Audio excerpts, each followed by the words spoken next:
Okay, there we go. I should now be live. Chat. Let me let me know if I'm alive. As is traditional, a bit of technical difficulties, but this one I think was actually pretty justified. So, new camera, new lights. This should be a whole different Sandman of Terra, guys. Welcome back. Welcome back. I think that I should look even better than usual, which is, I mean, we didn't think was possible, to be honest with you, and I'm also lit. which is a necessary component, I'm afraid, of streaming. It does occur to me that the candles are slowly dying in the background, so they're gonna need some love and care, I think, out of this. Hope you're doing well. If you're not familiar, it is the 1st of December, ladies and gentlemen, and that makes it the first day of Loremas, and we have got some big things planned. So the plan is we've got 2 big videos that are coming out this month, and in addition to that, we have been doing a little bit of work. So there are 20 days, roughly speaking, in the run up to Christmas. I intend to stream for near enough every day up until Christmas. I say near enough because there'll be the odd family thing, you know, wife's work party, that kind of stuff that may take me out for the odd evening. But generally speaking, I should be live hopefully every evening. And that gives us about 20 days left. And fortunately, the Emperor of Mankind, in his divine wisdom, decided to create 20 Space Marine legions. 2 of them will be very quickly summarized, but the other 18, we've got a lot of lore to go over. So I have got a lot planned for this month. I hope you guys are going to enjoy it. And there's also there's a slight delay because tomorrow I will be going over the Alpha Primus lore. Very kindly, one of you absolute legends did reach out to me and was able to get me that short story. So I have done a reading of the Alpha Primus's new little bit of lore, which is pretty cool. There's some big stuff about his story there for us to think about. So we'll be talking about Alpha Primus tomorrow, and then we'll be going straight into the Alpha Legion, because it did dawn on me that if I was to start with the Dark Angels, people would have just assumed it was another Dark Angel stream. So I'll build up. I'll build up to the Dark Angels. We'll get there. So we're going to start with the Alpha Legion, and then we're just going down. We're just going to go all the way down to number 1. So yeah, stay tuned for that. Chat, hope you're doing well. Let me turn chat on for a bit. Cool. Alrighty. Yeah, I hope you're all doing good. Yes, as you can see, I made great use of Black Friday. Please let me know if you genuinely can notice the difference in image quality. It looks different on my end. However, by the time the signal has been uploaded, I don't know whether it will actually have made any difference, because I don't know if I can actually stream in a higher quality as opposed to, like, I can record the videos. I definitely notice the difference, but the streaming typically like lowers the quality because yeah, it doesn't actually upload at the same level, pixels, aspect. You know what I'm talking about. Anyway, yeah, I hope you're doing well. Does anyone remember the short story that Amber King narrated about the evil Santa demon? I don't. The evil Santa demon. Maybe it's a 40k horror. Might be one of those. Not for sure. Quick question. How many times do you think Sandman would mention that? We're not going to mention the words. We're not going to mention that, because I don't want to hit the button this early on. So don't worry about that. Reading Fulgrim in the Horus Heresy right now, and after that, Fall of Cadia. What would you recommend for the next book, guys? So you've gone Fulgrim to Fall of Cadia. That's a big jump timeline-wise. Fantastic. I mean, both great books. If you really like Fall of Cadia, you do have to read The Infinite and the Divine. Trazyn gets a great showing in Fall of Cadia, but he's so funny in The Infinite and the Divine. It's a really good book, so definitely recommend that. If you liked Fulgrim, I mean, once you're past Fulgrim in the Heresy, I always say that you can pretty much jump about. Book 6 is Descent of Angels. So, you know, there's no worry about not reading things in chronological order. Descent of Angels takes place way before Fulgrim, so you can pretty much jump about. So you could move forward to Angel Exterminatus if you really want to, or you could yeah, just kind of pick the books that you really like from the Heresy. I mean, the next big book I would probably say is, what's it going to be? Deliverance Lost? Probably the next big one. First Heretic? Yeah.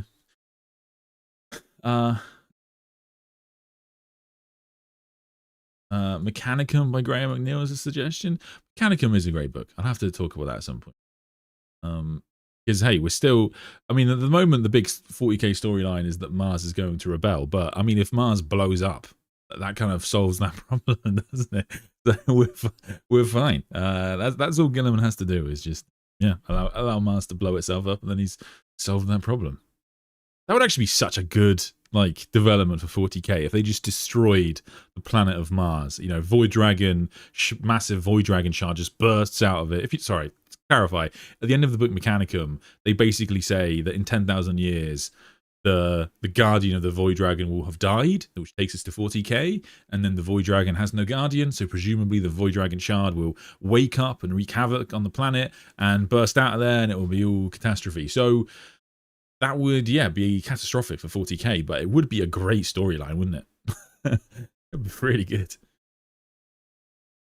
I feel like the fact that they haven't mentioned that plotline in so long, and it's a Graham McNeil story, it's not a minor plotline, so I feel like that's deliberate. I feel like they are just waiting for the day that I reckon one of the Primarchs will be connected to the Void Dragon in Mars. I think that makes the most sense.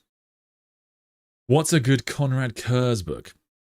His Primarch novel is very good. I've done quite a few readings of that actually on the channel, which is great. I mean, Age of Darkness is a great little, that has the short story, some Savage Weapons, which is really fun. And then you can go into Unremembered Empire. And then, yeah, the thing is, it's the Unremembered Empire series is where he's primarily located. That, and of course the Istvan 5 atrocity. So it depends how much you like those stories, because the thing about them is that Istvan 5 less so, but the Unremembered Empire, a lot of people, they feel like it gets too much attention in the heresy, so they much prefer to be based, like, they much prefer the stuff that's based on Terra, the stuff that's about saying, you know, the Siege of Terra, etc. So until Sanguinius kind of gets his move on, then they're not particularly interested. I've reached book 90, No Fear, yesterday. For nice, amazing book.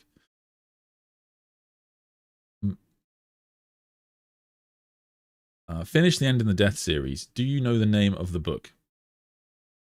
What? Era of Ruin is the book after the End in the Death? Is that what you mean?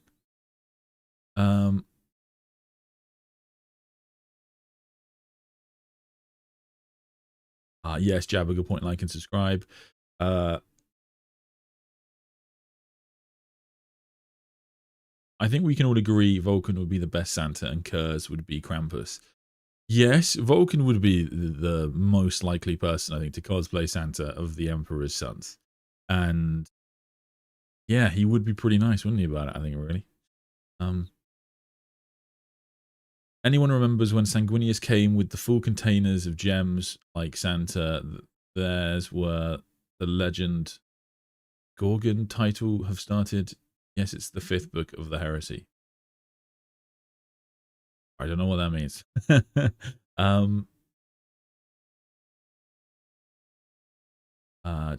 Yes, people recognize, can tell I've got new lights and new stuff. Amber King, hello buddy, hope you're doing well. Alpha Primus is almost like the 21st of December then, maybe 22nd. Any more secret Primarchs out there? I forgot. Well, I mean, yeah, that's it's a big question. What counts as a Primarch and what doesn't, I guess, is the question literally posed by Alpha Primus. So we'll talk about that tomorrow. The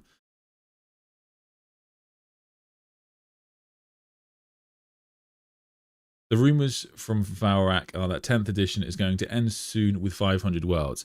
I think that makes sense. I mean, timeline-wise, what we've had, so that means that we'll have had 10th edition, sorry, for about 3 years. So it does make sense. We pretty much are on 3-year cycles at this point.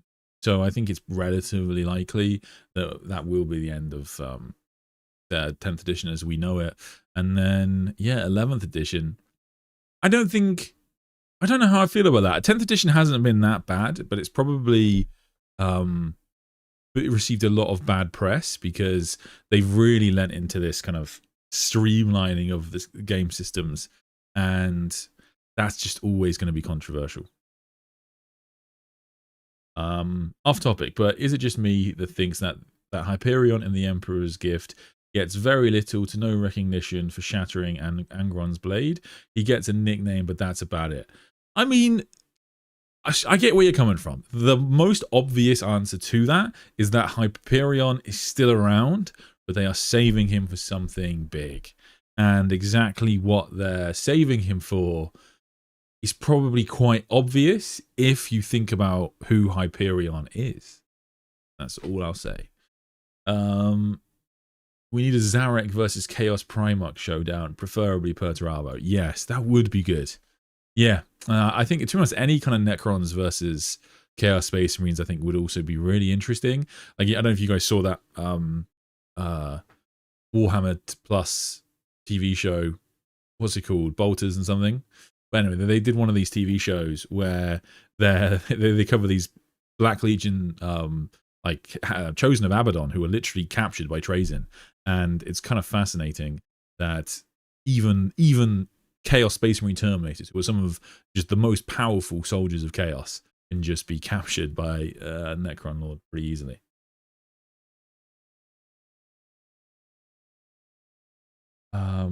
We'll wake up the AI from Space King. Yeah, true. The one where he gets his butt kicked by Lionel Johnson. To be fair, so Savage Weapons, that one is not the one where he really gets his butt kicked by Lionel Johnson. Kurz does really lose in the end, but that's because Corswain stabs him in the back. So that's really the one where Kurz wins against the Lion. It's in the Thramas Crusade, the Lion destroys Kurz, and then in Unremembered Empire, Kurz creates an explosion and runs away from Guilliman and the Lion. But like, it's kind of like a Pyrrhic Kurz victory, and then Vulcan kind of beats the crap out of Kurz, which is very, very funny. And then it's in Angels of Caliban that the Lion finally tracks down Kurz and breaks him.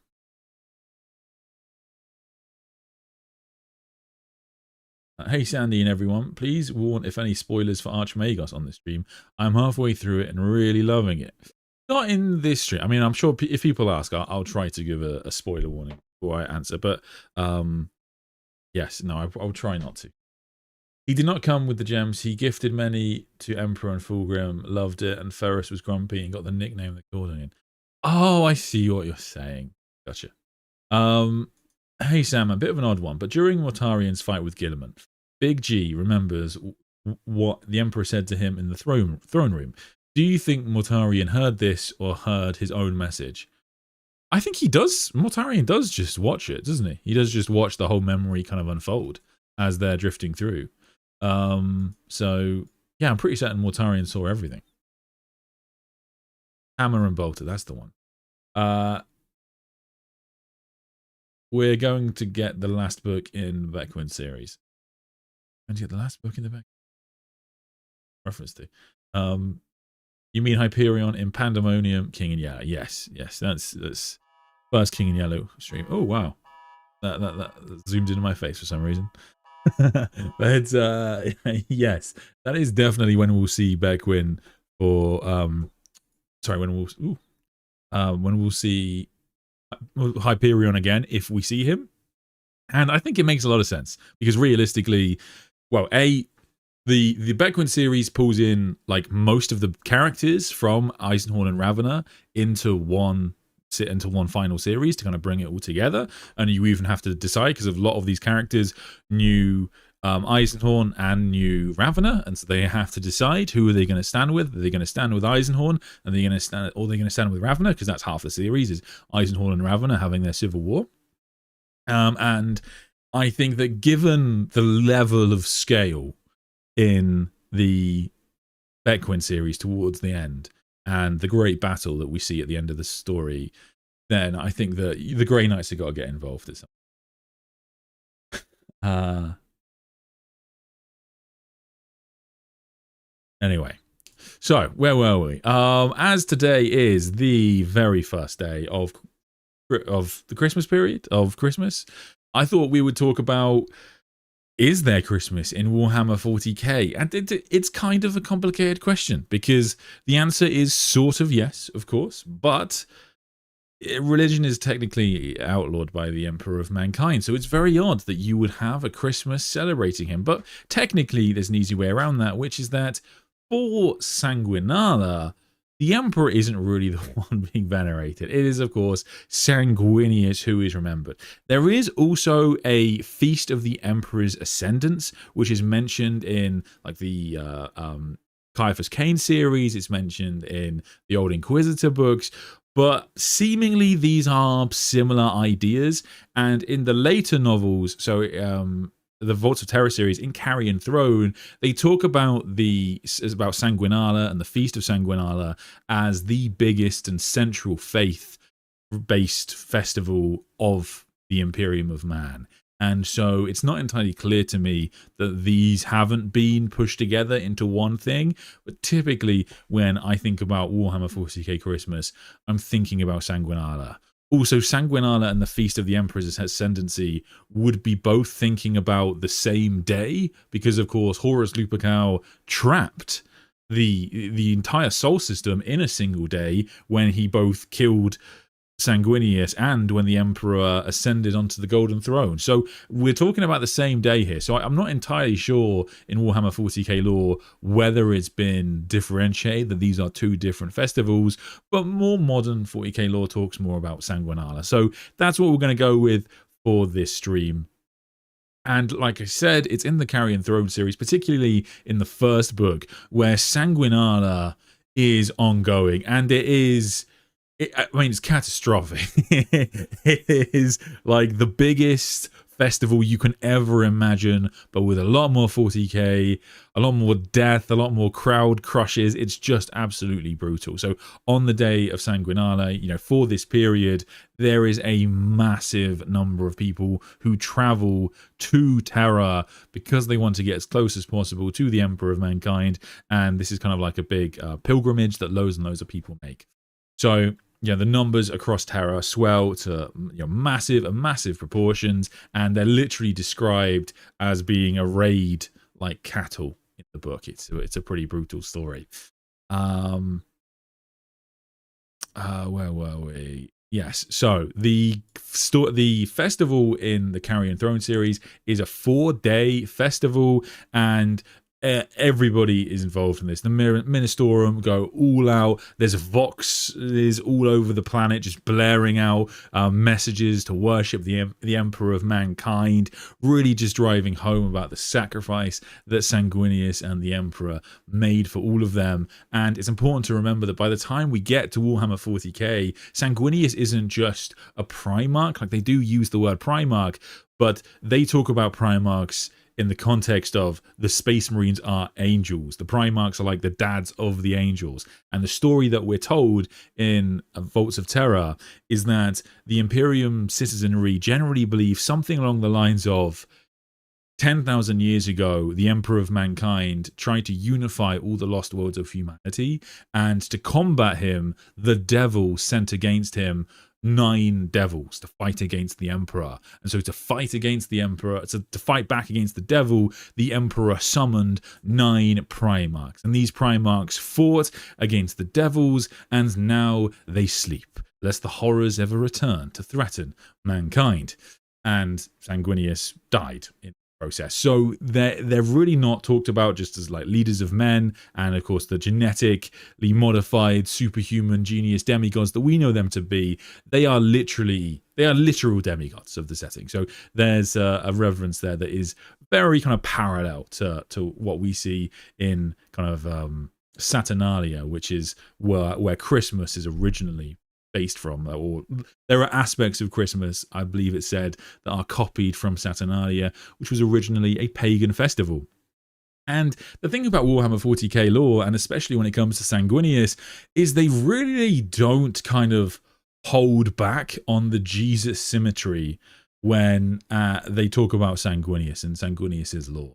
We have the fact that he is, of course, beloved by everybody he ever meets. He kind of prefers peace to war. Sanguinius spends a lot of time in the heresy, basically just like in a library. Like, you know, he's got his visions of the future, he's writing them down, he's reading books. He spends a lot of his time just reading and writing. He's an incredibly melancholy character. There's a bit in the Horus Heresy where he like takes out a Warhound Titan or Warlord Titan, and then all of a sudden he has like a panic attack, and he just kind of like goes and sits down, and he's just kind of dealing with it. He is someone that kind of favors peace to war. Of all the Primarchs you imagine surviving post the Horus Heresy, Sanguinius is definitely up there. And then you have this idea of like, when you look at Sanguinius, you have the best memory you've ever had come into your head. That's how amazing it is just to see the Primarch of the Blood Angels. He's just that great. And then even when he dies, we get this imagery of Sanguinius is crucified. He is crucified by these demons who pull up his body, and he is left standing there. And when the Emperor Caecautus Dusk, Litu, and Gavior Locun, when they find the body of Sanguinius, everybody bursts into tears. Even the custodian cries at everyone but the Emperor, of course. And you just, you know, you can't help but look at the dead body of Sanguinius and not cry because of what that means to humanity. And the fact that the Emperor doesn't die, doesn't cry, sorry, is the proof that Horus Lupercal needs to kind of know he hasn't made a mistake here. Because he sees his father not cry at the sight of his dead son, and Horus thinks, there's something wrong with you, pal. There's something messed up. Because, like, you know, I've killed my brother. That's, you know, it's not a great look. But how can you see the dead body of your son and it not cause an emotional response? There's something wrong with the Emperor. And so this is actually more evidence that Horus needs. And the reason this is so interesting is because it tells us that Horus and the Chaos Gods were unaware at the time that the Emperor had cut off those aspects of himself, his love, loyalty, and compassion, which will go on to form the Star Child. And so it's kind of fascinating that the Jesus imagery plays all the way through to the biggest plotline that we get in Warhammer 40k. And of course, it's not uncommon in religions for prophesized messiahs to return at the end times or on the day of judgment, etc. And it is, of course, thought by many people across the Imperium that one day Sanguinius, along with the other Primarchs, will come back in some way. And whether he can come back is a question of debate. Maybe we can talk about that today, but it's kind of fascinating. So, yes, where were we? Do they have Sanguinala themed suites? It's a good question. I think that there is a list of a series of feastable goods that they do have in the Feast of Sanguinius. I think they also call it the Feast of Red, if I remember correctly, in the book. And so it's there's presumably all sorts of treats that they do have. A ghost memorial so huge that every eye within 100 kilometers of the palace could witness the apex of the feast. The spectral image of the last Primarch, Sanguinius. So there you go, a massive kind of spectral, what's the word I'm looking for, hologram of Sanguinius is projected. But of course, it doesn't look like Sanguinius as we might know him, because he's a much more kind of demigod type figure. The event finishes with a massive feast at the Eternity Gate, where, of course, Sanguinius famously held the line on his own, fought against Karbanda, fought against Angron, and then there's a massive parade to finish it all off. So it's a completely... Yeah, it's one of those things. It's so wonderfully 40k. It's objectively kind of like a beautiful spectacle. There's so many people coming and in reverence of the Primarch. But there are so many people, and the books don't really hold back about this idea that Terra is a massive drain on the Imperium of Man, not just in terms of like the psyches that have to be sacrificed to the Emperor, but of course Terra is like the ultimate hive world, right? So it doesn't really grow food that it needs to survive, and so it's just constant resources being shipped into Terra. The oceans of Terra have long boiled away, and so everything has to be shipped in to provide for all of these people, and it's just a catastrophe. And there's a billion pilgrims that go on this one march through the causeways, and of course so many people will just get trampled in that process. Yes, Anyway, chat, how's it going?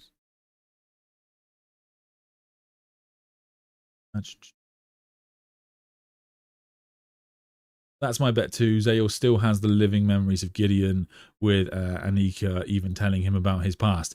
Yes, it is interesting, because, yes, like you say, Hyperion, he doesn't have his memories after he becomes a Grey Knight.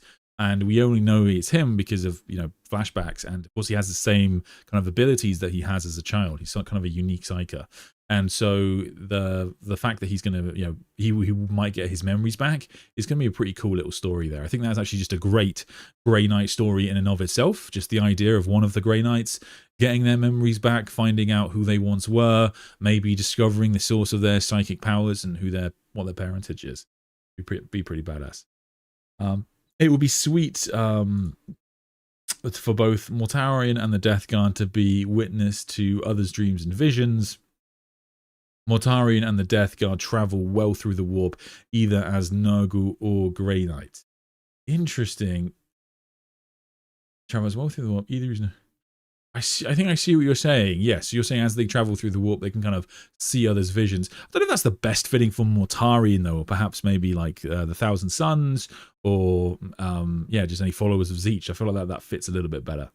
Candlemas is another name. Yes, very, very true. I thought Sanguinala was more like Easter. Some people say it's like Easter. I can understand that, and maybe there's aspects of it more in terms of the feasting, I guess.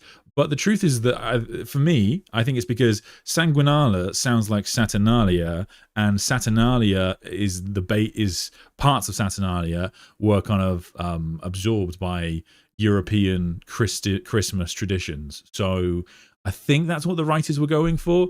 But yeah, like I say, there's also this reference to the Feast of the Emperor's Ascendancy in the Old Inquisitor books and Caiaphas Cain. So maybe that's like a separate thing, but they're both celebrating the same day. So I don't really know if they're actually different. The Red Gobbo is proof that Christmas is alive and well in the year 40,000. That's true. The Red Gobbo still cracking on.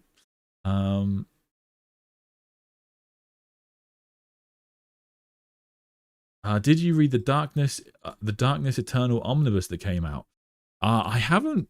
I haven't bought any of the omnibuses because they're not actually new stories most of the time. The Darkness Eternal. Okay, so I've read some of this. So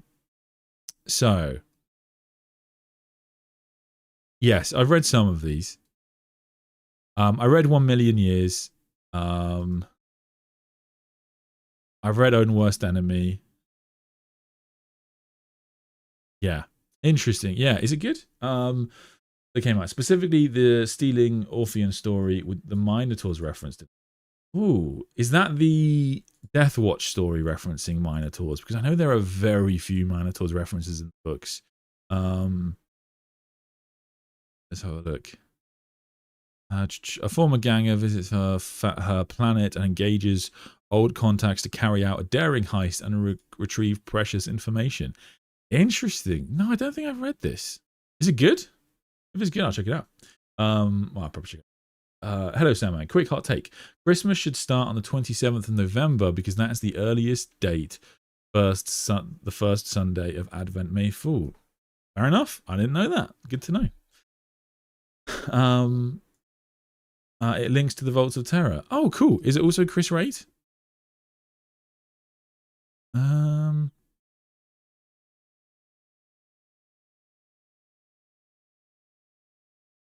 It's not Chris Wright. Richard Ford. Interesting. I'll take a look. Wait, I just realized, isn't Angron a better Jesus as he is resurrected every week or something like that? I guess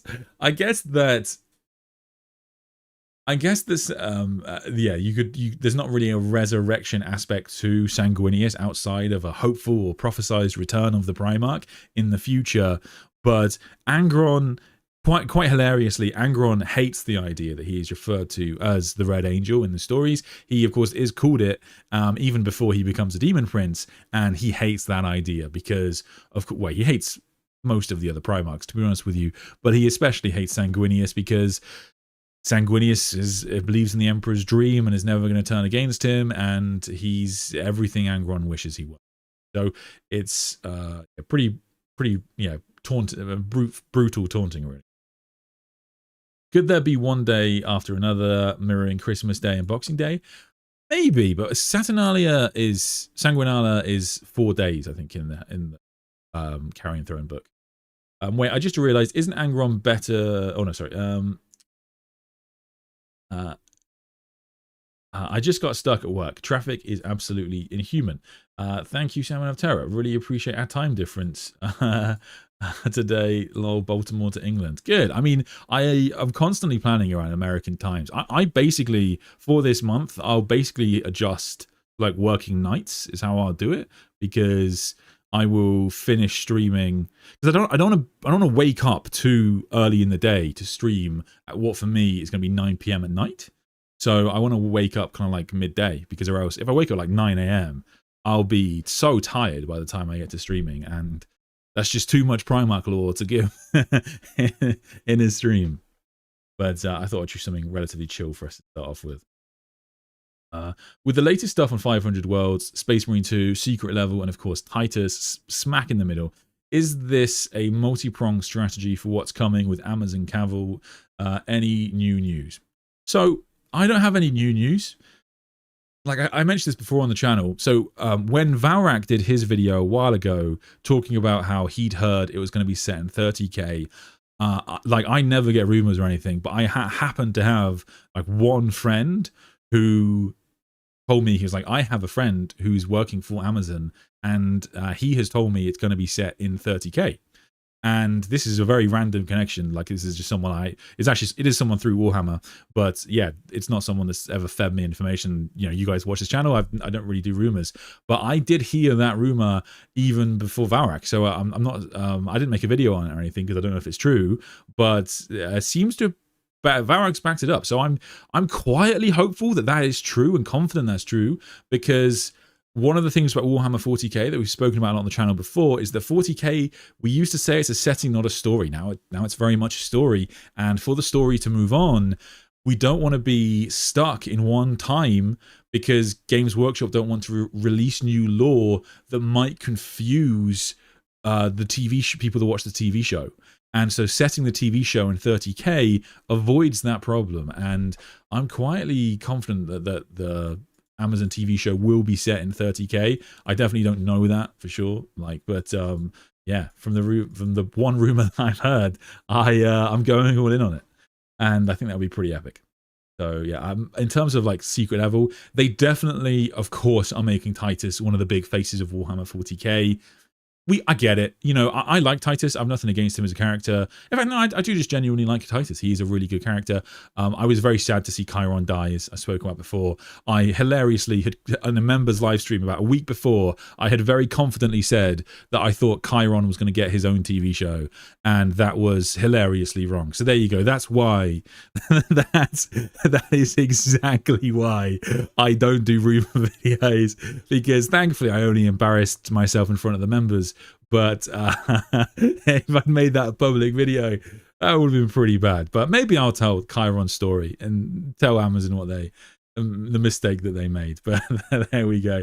So yeah, I think Titus is definitely going to be up there. I mean, Titus is becoming an incredibly important character. The 500 Worlds, they are actually, I won't go into it properly, but 500 Worlds is mentioned in the Archmagos book very briefly. They are talking about the 500 Worlds in that book and how it's under attack, and how the new Primaris Space Marines have got a lot on their plate right now. And when they talk about it, they talk about multiple factions who are all attacking the 500 Worlds. So I think that is Guy Haley starting to drop the seeds in the novels that there is going to be this big conflict over the 500 Worlds. We also have it in both Dark Imperium and Dawn of Fire. We have Gilliman talking about the 500 Worlds, and of course the legions, and how he broke up the Emperor's legions. He broke up the 500 Worlds, and now he realizes that's probably been a mistake, and he regrets doing that. And so this is kind of it's quite a good campaign for them to focus on, because there's a big emotional element of it, because Gilliman's realm is being unified once more. And in addition to that, it's a pretty big lore thing. So, you know, we've got the Tau Empire encroaching on the 500 Worlds. That's a big problem. It's more Tyranid lore, But I think this is going to be our first proper Imperium Votan team up, and I'm pretty excited for that.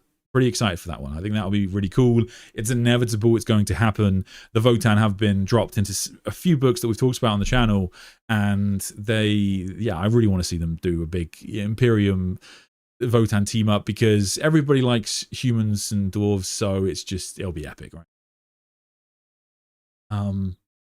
So does this mean our boy Sanguinius is coming back? So in a way, he never left, of course. The warp is eternal. But the problem with Sanguinius is that I've spoke about this in both the Litu video and the video I did on Sanguinius. So do check those out if you haven't, where I go to this in more detail.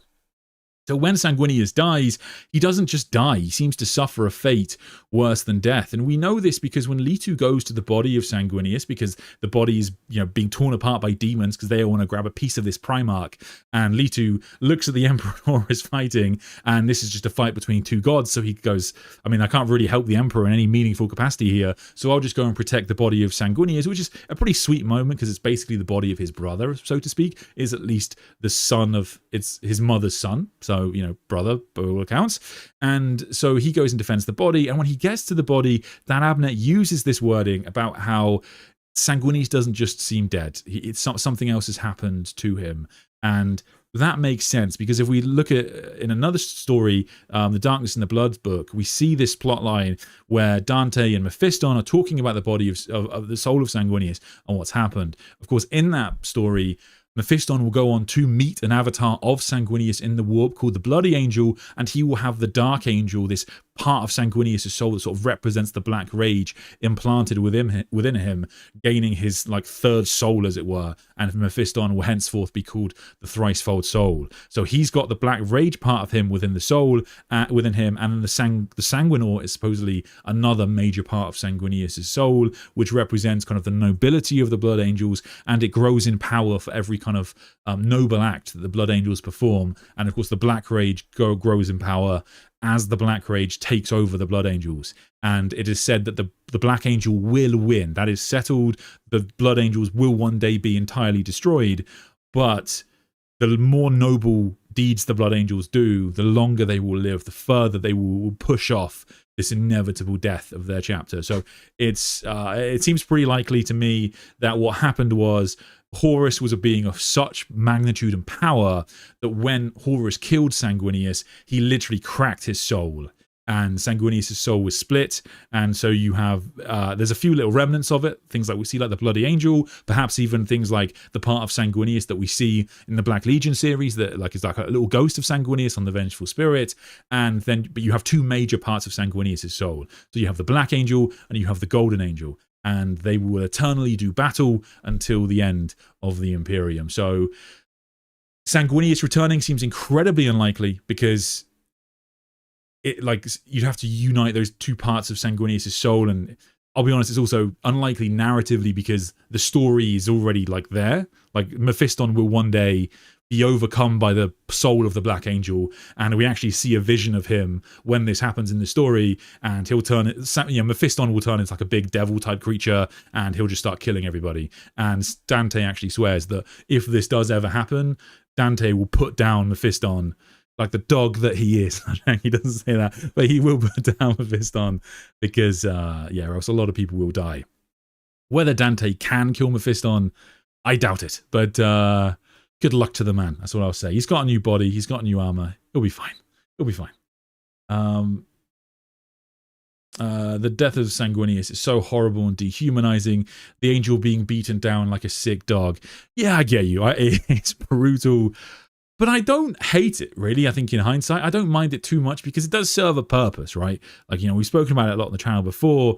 One of the kind of I don't know, retcon is the right word, but clarifications you get in the Siege of Terra is that Sanguinius' death doesn't really do anything for the Blood Angels. As horrible as it sounds, he doesn't put a chink in Horus's armor in any meaningful way, and he doesn't really have any impact on the fight between the Emperor and Horus. Some people say, oh, well, John Grammaticus got a feather of Sanguinius, which he ends up using, and that becomes important to his story, but Sanguinius didn't have to die for that. So Sanguinius' death doesn't really mean anything, but in a way, that's pretty 40k, right? It's pretty 40k to say that sometimes a death is just a death, and I think that's a good thing. I think that Dan Abnett probably wrote the best version of the story that we could get, to be honest with you. So yeah, as brutal as it is, and it is brutal, I don't hate it. But I'm not a Blood Angels guy myself. I do like the faction, of course, but I don't collect them or anything. There's a cool Sanguinala themed scenario for Wrath and Glory. Interesting, interesting. One of the things I'd like to do, probably like February, once like the busy period for me is finished, is I'd quite like to try, because I've got it just over my shoulder, the original Rogue Trader. I'd quite like to play an original Rogue Trader campaign with some of you members. I think that would be pretty fun. And maybe I would like do like a one-shot, and I think we could like pick some of the highlights from the Rogue Traders, original Rogue Trader lore. We can have a slan in there. We can have like some really crazy stuff. I have written a, I think, pretty good Wrath and Glory campaign that I'd like to do one day for the Vigilus campaign, but that would be not be a one shot. That would be quite a lot. Grey Knight's refresh with Hyperion as a model would be goated. That would be epic. Yeah. I think he's probably the most liked Grey Knight character, isn't he, realistically? I mean, Castellan Crowe, I read Castellan Crowe's book. I thought it was pretty good, but his story's pretty self-contained. There's not really a lot to do with him as a character. And then Caldor Drago is like a Mephiston, you know? He's great. He's a fine character. He punches Azrael. That's very funny. But he's just too powerful. He's too powerful to be that interesting. Whereas like characters like Dante are much more interesting because they're not the most powerful Space Marine in the Imperium. They're just badass, you know. Candlemas is a distinct Imperial holiday that signifies the Imperial New Year. There you go. Do they have gingerbread replicas of the Vengeful Spirit? I love that. That's so probably the Imperial Palace, maybe like a core aspect of it. That would be epic. Like I'd love to know if there's like an Imperial social media. You know, you have Vox, but presumably, you know, there are going to be people chatting shit about local commissars, Ministerium officials. I'd love to see that. Not sure. So thank you for joining the channel. Please jump in the Discord as well. What if Sanguinala gave Sanguinius power like faith in the Emperor? That's a great question. I mean, sort of it is true. I don't know whether the faith in the Emperor and the Primarchs could revive Sanguinius. That's probably pushing it. But it genuinely is a plotline in the Dark Imperium series. And we're talking about this in an upcoming video where there is this discussion that Guilliman has with a librarian and the Eldar Farseer, Ilian Natase, around how, you know, Guilliman doesn't touch religion. He doesn't like religion. But objectively, the impact of faith can be seen and studied. And even though Guilliman doesn't view himself as a demigod, people view him as a demigod. You know, trillions of people view him as a demigod. Will that have an impact on the Primarch? And probably is the answer to that question. It probably really will empower him. And Guilliman is now able to do things far beyond what he could do in 30k. And part of that is because the Emperor keeps helping him out. But part of that might be because of his own power from the belief within his own, like, you know, semi-divinity. But I've really loved, you know, the Emperor being more involved in Guilliman's story. Of course, we've seen him kind of like leave this message for the Lion and leave a message for Cypher. But the Emperor is just, you know, if Guilliman leaves a blind spot while he's fighting, the Emperor just drops down and kills that person just to help Guilliman out. There's a point in the last book that came out, Silent King, where they fire these kind of like warp arrows at Guilliman. And it says that the Emperor just sort of like reaches down from the warp and turns them to nothing. And the fact that Guilliman doesn't have to worry about warp nonsense now has made him just a complete monster. He's unkillable. He's a complete badass. And the custodians have noticed this. They of course serve as his bodyguards when they're there because they're much faster than the Victrix Guard. And they know, like, everyone's noticing that Guilliman just sort of runs headlong into combat. It's quite a common Guilliman plotline, really. He's actually quite an angry man. But like, it's amazing that now this doesn't hold him back whatsoever, because if anybody thinks they've got the upper hand on the Primarch of the Ultramarines, the Emperor's just like, oh no, you don't, son, and he'll take care of them like that. So I am loving kind of, demigod Gilliman. He's kicking ass. Zeech would presume to control their visions of the warp like a wizard, whereas the Death Guard / Mortarian, like the Grim Reaper, is a witness to another's vision. They intrude into. Interesting. That is pretty cool. Admin who censored my question. Did an admin censor your question? Interesting. I didn't know people did that. I think, to be fair, they don't like to admit to censor questions, but sometimes YouTube does. So if you put a swear word, for example, sometimes YouTube will automatically remove it. But it's not just swear words, and it definitely can make mistakes. But yeah. So to be fair, it was probably YouTube. Sorry about that. Is Grotmus official canon, given that the Warhammer website is posted it? In the Red Gobbo books, Grotmus is a term, yes. But for orcs, not for the Imperium. Also, no Blood Angel can die on Sanguinala, but more than usual fall to the Black Rage, though. Yes. Well, there's a very funny bit in the Feast of the Emperor's Ascension. They talk about how you're able to get away with things on the Feast of the Emperor's Ascension that you wouldn't do in the rest of the year. So the Feast of the Emperor's Ascension in the Caiaphas Cain books is also the day that everybody gets really excited to spend time with their husbands and wives. So I'm going to leave it in that respect, because everyone's just wanting to conceive a child on that day. So it gets a bit crazy. People just in the street just going at it. It's a bit nuts. Angron and Jesus not only both resurrect, but they've both got metal pounded into their bodies. I like it. Yes, there's multiple references to Candlemas in the Gaunt's Ghost novels. I always thought this was the equivalent of Christmas. I think Candlemas is more New Year's, but Angron died for our sins. Yes. Thank you, Salmon. I basically have your content playing non-stop. Hey, happy to help. Salmon, any hints at the content you've got planned for Loremas? Yes. So one is about gods. We've talked about chaos gods. We're going to talk about other gods.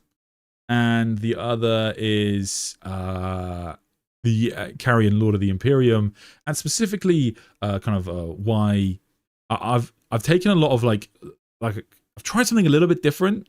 I've taken a lot of like existing lore, basically the Carrion Lord of the Imperium book, and then I've written in and taken in other stories to try and tell the cohesive story of why the Custodians hate the Primarchs. And I think it should be pretty fun. I think you got a kick out of it. But I've made it clear which bits are me and which bits are actual lore. But if I am talking about anything, I'll try. I try to reference it as much as possible. What if he plays Litu at the Siege of Terra? Whoa, that would be good. Yeah. I'm really interested to see if there's any references to Litu in the Scouring. That'll be big. Animation fits 40k better than live action. I get that. Unless it's about mortals and peasants. I will say, has anyone else been watching One Punch Man? I got into it like last year, and I was, because I never really did the anime thing. I just missed that bug, and I started watching it. And then this season, I've been watching it, and it's been the most slammed TV show I think of all time. It's been hilarious. Sort of, entertainment in and of itself.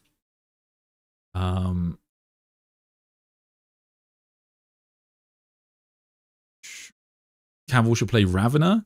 Cavill should play Ravener.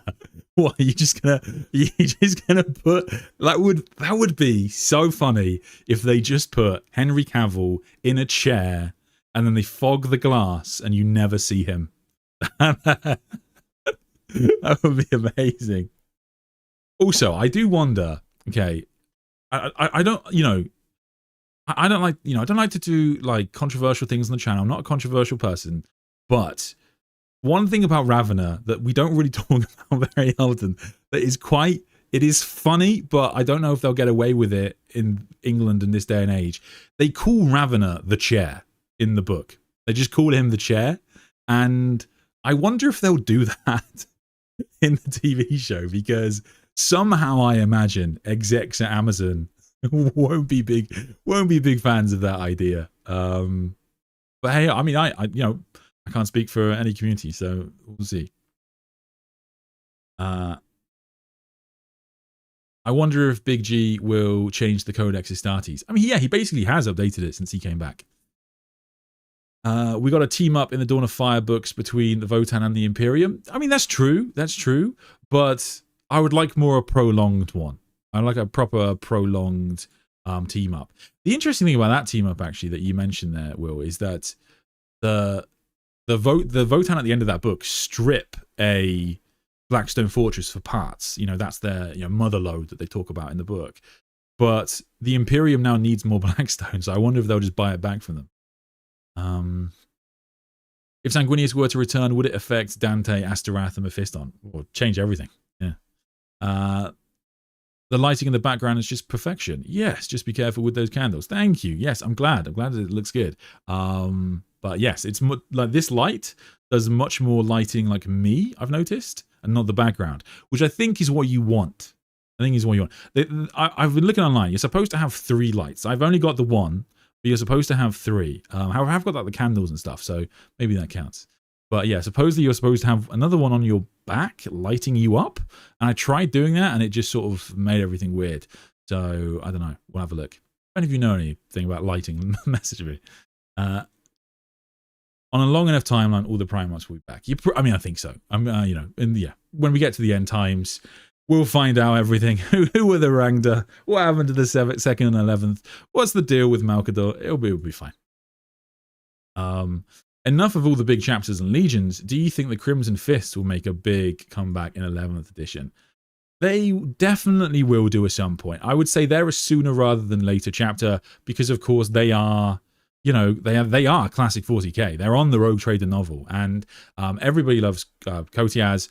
Everybody loves Cantor. So, like, yeah, I mean, I think Kotiaz and Cantor might both get models, honestly, because they're such big characters. I think as well, like, if you've been playing Space Marine 2, I still play it quite a lot. And in Space Marine 2, they've released updates for most of the first founding chapters at this point. And with the Salamanders, they got their own helms, like completely different helms to normal. There's lots of little details in all of the chapters. And of course, you've got loadouts that you don't get in the model ranges. And some of it, I think, is just kind of cool stuff to throw in there, but some of it, I think, are going to be like chapter-specific squads that we'll get in the future. And I think we will get chapter-specific squads for all of the first founding chapters outside of the big 4, Ultramarines, Dark Angels, Blood Angels, Space Wolves, because they already get enough. But they'll all get their own stuff. So I think you'll also get, an Imperial Fist Breacher squad or something like that. And I think that, I mean, it seems inevitable. They make so many Horus Heresy kits for all the legions that it has to be worth making like a Salamander's box, right, for 40k. Like, that would do incredibly well. So I reckon that'll happen. But yes, Crimson Fists, yeah, I do think that'll happen. I think that they obviously have been pushed back because the Horus Heresy was at its peak, and Primarch hype is real, but Crimson Fist will never be forgotten about because they are classic 40k, and I get where you're coming from. It's a bit of a shame that we don't see as much of them anymore, but I don't know if you've read the War of Rinzra world, but like it is like the book's not like a joke. It is still like a serious book, but in it, the things that befall the Crimson Fists are objectively just a bit more funny. They're a bit more comical, and there's a suggestion that the destruction of the Fortress Monastery may have had some sort of insidious background to it, but yeah, they're just sort of a different vibe, and I think that 40k does well in that the setting is really big, so you can have, the Imperial Fist, Sons of Rogel Dawn, we will hold the line, and you can also have, oh shit, we fired at the wrong guys, that's our bad. You can pull both of those things, so they can just be different novels. So I think, yeah, I'd love to see Crimson Fist get a focus. They did appear in one of the Primaris novels, which I forget the name of, along with there's like Flesh Terror in that as well. But yeah, they haven't had a proper novel in a while. What if Dante has the gene seed of Meros? I don't think so, but I don't think that we'll, unless they like would bring Meros back in some way, but I don't think they would do. I don't think we'll see him again. What is the mystery behind your Sandman title? Is it Middle Eastern? So my my last name is Sandylands, which is like a Scottish clan, and so it's based off of that. I think the true purpose of Sanguinius' death is linked to some prophecy about the future of 40k. Yeah, I mean, I guess so. I mean, Sanguinius' prophecies are a big deal. We also haven't seen all of them, so I guess expand if people aren't familiar. Before Sanguinius died, he wrote a series of prophecies. He foresaw the arrival of the Tyranids to kind of reference this incoming extraterrestrial swarm that would one day attack the Imperium. And of course, he talks about the Golden Angel, Golden Warrior, most famously, which most people. What Dante believes to be himself, and a lot of people, Dante has this thing where he the Golden Warrior prophecy foretells that one day a warrior will stand between the Emperor and death, and Dante thinks that that's going to have to be him someday, so he's getting ready to fulfill his prophecy. But there's still a bunch of other prophecies that we've just never seen of Sanguinius, so that's one of those things that's in Games Workshop's back pocket, that if one day Games Workshop will release a campaign, and the campaign will start off with a reading of Sanguinius's one of his last prophecies, and exactly how it an invasion that he foretold about the Tyranids and the Iron Warriors or something, blah blah blah. So that's definitely going to happen at some point. The Imperium spitting Sanguinius' death into Christian-like martyrdom when the reality is anything but its peak grimdark. I mean, to be fair to Sanguinius, he's sort of, I don't know what's the exact definition of martyr. Martyr is someone who suffers or dies for a cause. Okay, so he sort of dies for a cause, because Sanguinius saw that he was going to die, as did Jesus. But the other thing is that Sanguinius, I guess the reversal is that it's been a long time since I went to a Church of England school, but I believe in the Bible, Jesus doesn't want to die at first, does he? He asks God for guidance and asks why he has to do this, because he doesn't want to be crucified. Pretty horrific experience. Can understand the reservation. But Sanguinius goes the other way. Sanguinius, it believes he's going to live, and the Emperor says, no, you're going to die. And Sanguinius said, but I might live. And the Emperor says, yeah, fair enough. It's a bit of a weird conversation in The End and the Death Volume 1, because Sanguinius and the Emperor have both foreseen Sanguinius' death on the Vengeful Spirit. And so the Emperor doesn't want Sanguinius to go with them because he will die. And Sanguinius says, yes, but Horus has trapped the soul system in a single day, like I mentioned earlier. And so that means that prophecies aren't being upheld because there's no time, so there's no prophecy, etc., etc. So he goes anyway. But I do read it that Sanguinius knew that he might very well die if he goes over to fight against Horus, and yet, yeah, if he goes to fight against Horus. And so he went anyway because he thought that if he didn't go, the alternative was the Emperor dying fully, and that would be, catastrophic for everybody. So that's, in a way, I think he's sort of a martyr.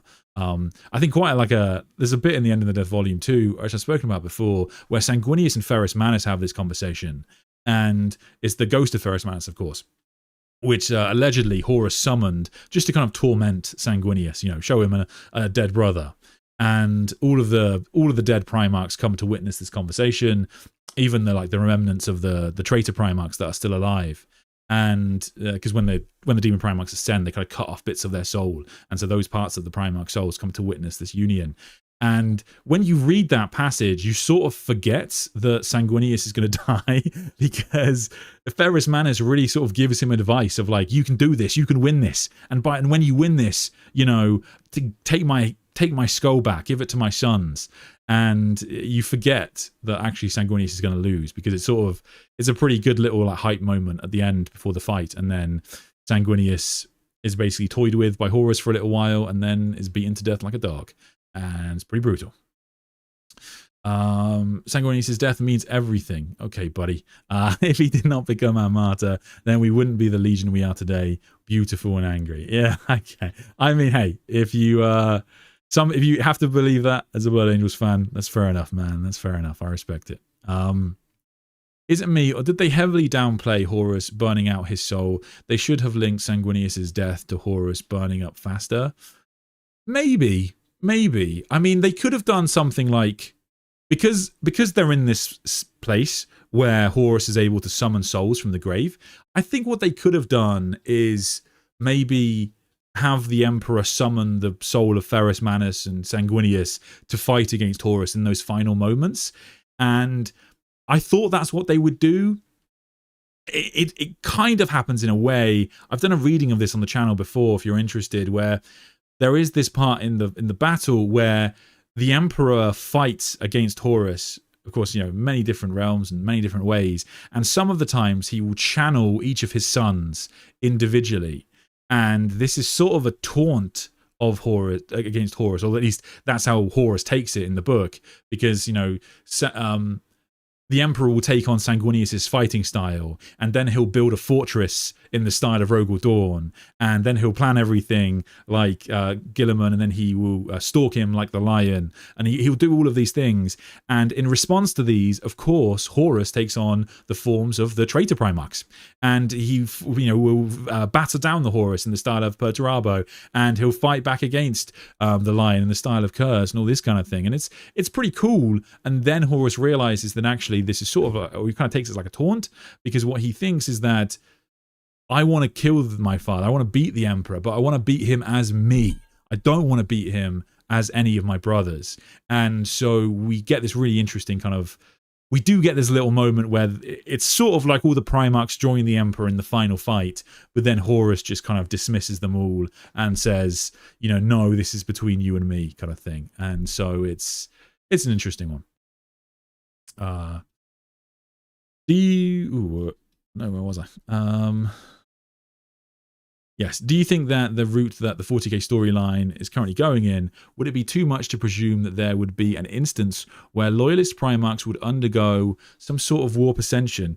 I don't think that's necessary, mate, to be honest with you, because you have, like I say, you have this sort of like demigod aspect to the Primarchs now, which is like a new thing. There were always kind of demigods like to us, human beings, but now they pretty much are just demigods, even to the Eldari, and they, so you don't really need to do this. And so the idea that, you know, the idea, for example, I'm not saying this, you know, something this corny, but the idea that Guilliman would be fighting against Mortarion, and then he'll do kind of like an Optimus Prime, and he'll, you know, grow Sanguinius' wings and go and fight Mortarion because he's got the power of faith that has given him wings.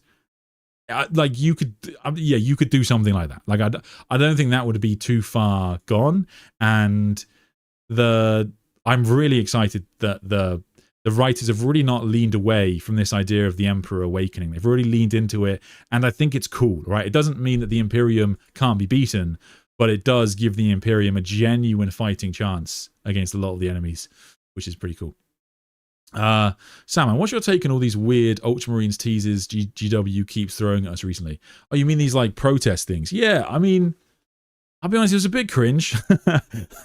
Like, sorry if you enjoyed them, but like, yeah, I thought it was a bit weird. Like, it's one of those things where it's sort of you're sort of making fun of your kind of bad business practices, and fair enough, you want to have fun with it, but it does suck that like other chapters and don't get any attention whatsoever. And it was a bit weird that they called this the Year of Chaos and gave us kind of so many Ultramarines. And I know, yeah, it's a joke and it's all fun, but like in all seriousness, I really would like to see much more development for the other factions of the setting, in particular Xenos races, and like the fact that we just keep getting Ultramarines.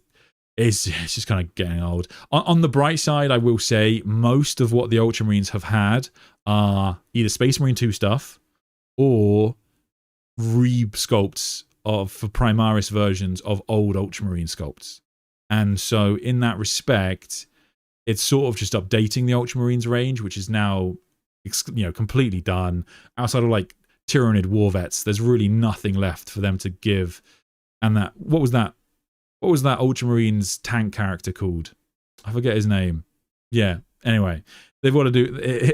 He'll get a model, perhaps, but yeah, it's a bit of a shame. But yeah, so I kind of get bored of it. But I mean, yeah, I don't know. I don't know what you guys think about it.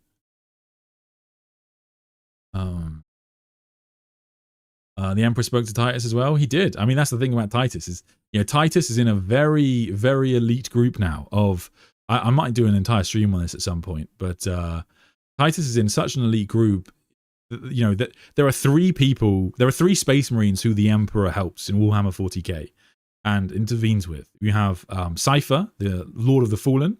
We have Alpha Primus, the most powerful of the Space Marines. And then we have Titus, who's an Ultramarines captain, a lieutenant at the time. But yeah, it really kind of raises Titus's level, I think, if you look at it in that respect.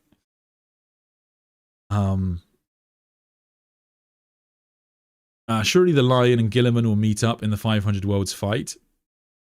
Perhaps. I mean, it's on the wrong side of the Great Rift for the Lion, so they could well update the Lion stories. This is not an impossibility, but like in the Lion's, when the Lion returns, of course, he initially when the Lion returns, he wants to go back to Terra. The same as Gilliman, he wants to go back to Terra, find out officially whether his father is alive or dead. Makes a lot of sense.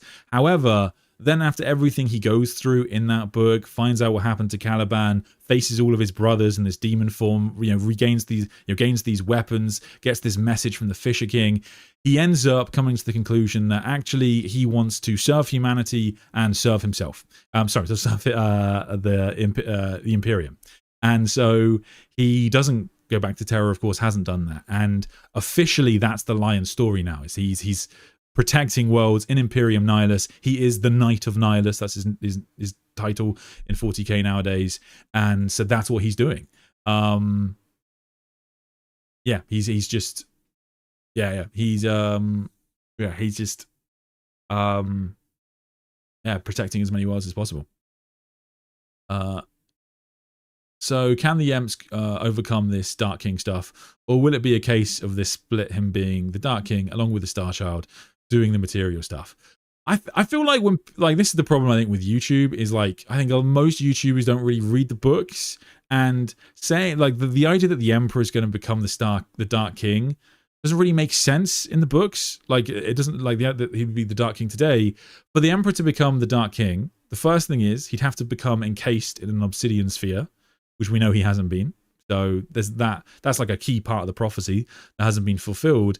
And the second thing is that if the Emperor was going to become the Dark King, then he would have to accept it. He chooses to become the Dark King. It's not something that is forced upon him. It is he chooses that fate because he thinks it's the only way to defeat Horus, and he relinquishes that power.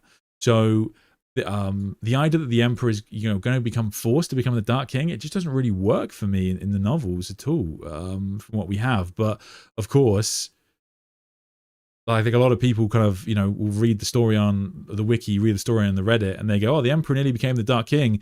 Maybe that's going to come back in 40k as the Emperor becoming it in 40k. And whilst the Dark King prophecy is prophesied to return, the idea that it's the Emperor doesn't make any sense to me personally. And it's one of those things where whenever I see people give this theory, they can't really justify it. They just say that he'll become the Dark King as he's worshipped. But as the Emperor grows more powerful, it is specifically in the book said to be the Star Child part of the Emperor that grows in power. Star Child is a distinct entity from the Dark King, so treating them like the same thing, again, not so sure. Goodness, One Punch Man 3 is so bad. Yeah. Yeah, it's so good. Lee 2 has to show up in the scouring. You don't get plot armored into living through an encounter with Khorne for no reason. I mean, true.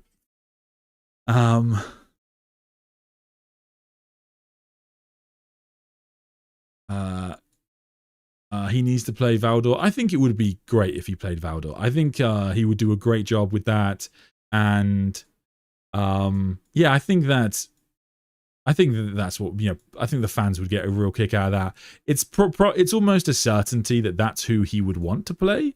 And the reason I say that is because we know that Cavill loves the Custodians, and we know that he wanted to play someone that, you know, was a major character in 40k. So the King in Yellow makes the most sense. Have you plans on making new lore vids to the new stuff by Istvan 5? You will be talking about that this month, actually. So the first stream, because I'm going to count down, is the first stream is going to be on Alpha Legion, of the legions that I cover. So we'll talk about the Alpha Legion lore to start with, and then for the rest of it, because like I was thinking about, I was making my notes for the legions of like stuff I wanted to talk about, and I'd like the streams to be structured relatively well. So I'd like, so for example, that I know which readings I'm going to do to start with, and then like it's to start with, it's going to be intro stuff for the Legion, and then it's going to come out of it. And I thought I would do something like my favorite moments of the Legion, my favorite moments of the Primarch, and then like what's their story going to be in 40k or something like that. But yeah, of course, all of the legions have their own unique little stories to them, and it's kind of tough to come up with specific headlines that I could apply to all of the legions. Do you see what I mean? Like I could do, for example, like, you know, if I did like Prophesized Return, then that would work for a lot of the legions. But of course, the Lion and Gilliman have already come back. But I don't know, maybe I can make that work. But yes, I need to think about how I'm going to structure them, because it's most of it, the start is just going to be like core lore, because hopefully these should be pretty watchable for beginners, so I can just leave them up on the channel. And then as I talk about the Primarchs and the legions, I will talk more specifically about the bits from the books that I particularly enjoyed, and like my favorite moments. Will you be playing Dawn of War 4? Yes, yeah, definitely. I mean, I was a fiend for Dawn of War 1 and played it for, you know, years after it came out. I played a fair bit of Dawn of War 2, and I didn't really play Dawn of War 3, as no one did. So I am very excited for Dawn of War 4, definitely. Really excited for that. I just bought a Steam Deck, actually, so I hope it will run on that. But if not, is Pedro Cantor Hispanic? Yes, he is. That's obviously, but like one of the things about Space Marines, and it's kind of like if you think about it in terms of Games Workshop wanted to sell toys, one of the things about Space Marine chapters is that a lot of the Space Marine chapters are about this mythical or real historical faction in space, you know. So the Ultramarines are Romans in space, the Dark Angels are Arthurian knights in space, and so there's a lot of open book there. So if you want to make your own in space chapter, that's absolutely fine. But yeah, the Pedro Cantor and Cortias, you know, they're obviously inspired by Hispanic. I don't actually know the exact origins of their lore, but presumably one of the writers was a big fan of Hispanic history, or yeah, something. I don't know if anybody is better informed than me.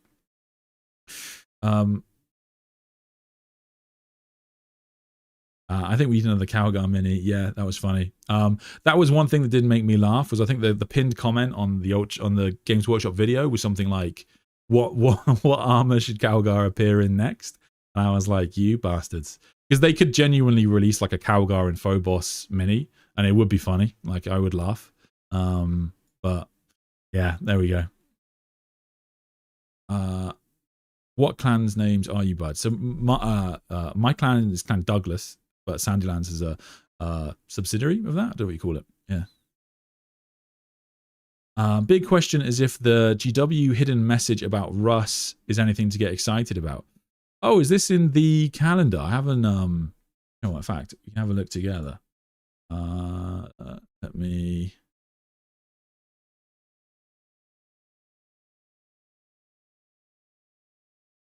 Okay.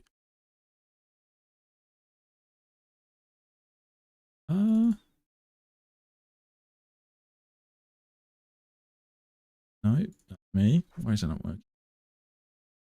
Ooh.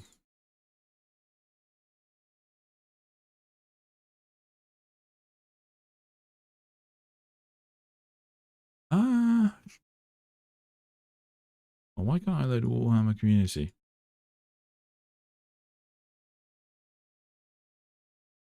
Or delete it. Oh, there we go. Okay. So, yes, are they doing a calendar? Rottman's calendar day 1. Titus arrives in Ultramar. Oh, that is lame. Is that all it is? Is the mini they've already showed us. Fantastic. Okay, that's not particularly exciting. Sorry, what's the Russ quote? Interesting. I'm not familiar with this. Was this in a Warhammer community thing? In the little scrolling bar on the bottom. Oh, the Russ mention is in the video. Oh, okay. I won't play it because they'll copyright strike me. But if it's in a video, probably not. I don't think. Oh God, my camera is out of whack there. I don't think we'll see Russ anytime soon, and the reason for that is because he is. We just got the Space Wolves, and I think that when you get the Space Wolves come back, get a whole new model range, and you don't get Russ, it tells me that you're not going to see Russ for a little while. And I think that makes sense lore-wise. You know, in the story Ashes of Prospero, they don't see the return of Russ anytime soon, but they do see the Lion, they do see Corvus, and they do see the Khan returning. So, I don't think you're going to see Russ anytime soon. In addition to that, they I say just a few years ago they released a book called Wolf Time, which is pretty short and for a Warhammer 40k event, and it would be weird to release a book called Wolf Time, have it not be the Wolf Time, and then a few years later have the actual Wolf Time. I suspect that that tells me there's going to be a bit of a delay.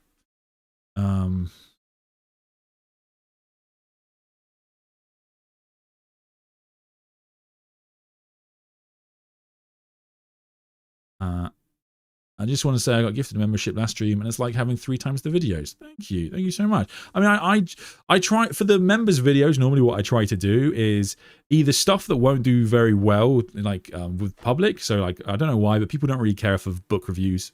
Not really their thing. However, I try to read every book that comes out, so I try to review every book for members at one point or another, and then also just like my very wild and random theories that I've got for the setting, because I want to be careful not to present too much lore publicly that's just my headcanon as real 40k lore. Try to have the distinction, but if you remember, you get everything that I'm thinking. whatever random storyline I've concocted is what you're going to get. On Sanguinius' death, Sanguinius made his choice in Ruinstorm. In hindsight, it's clearly meant. Oh, see that? Okay. Why did that disappear? Where is it? Yes, okay. It's clearly meant to mirror the Emperor's Dark King choice, where an impossible choice leads to a split soul.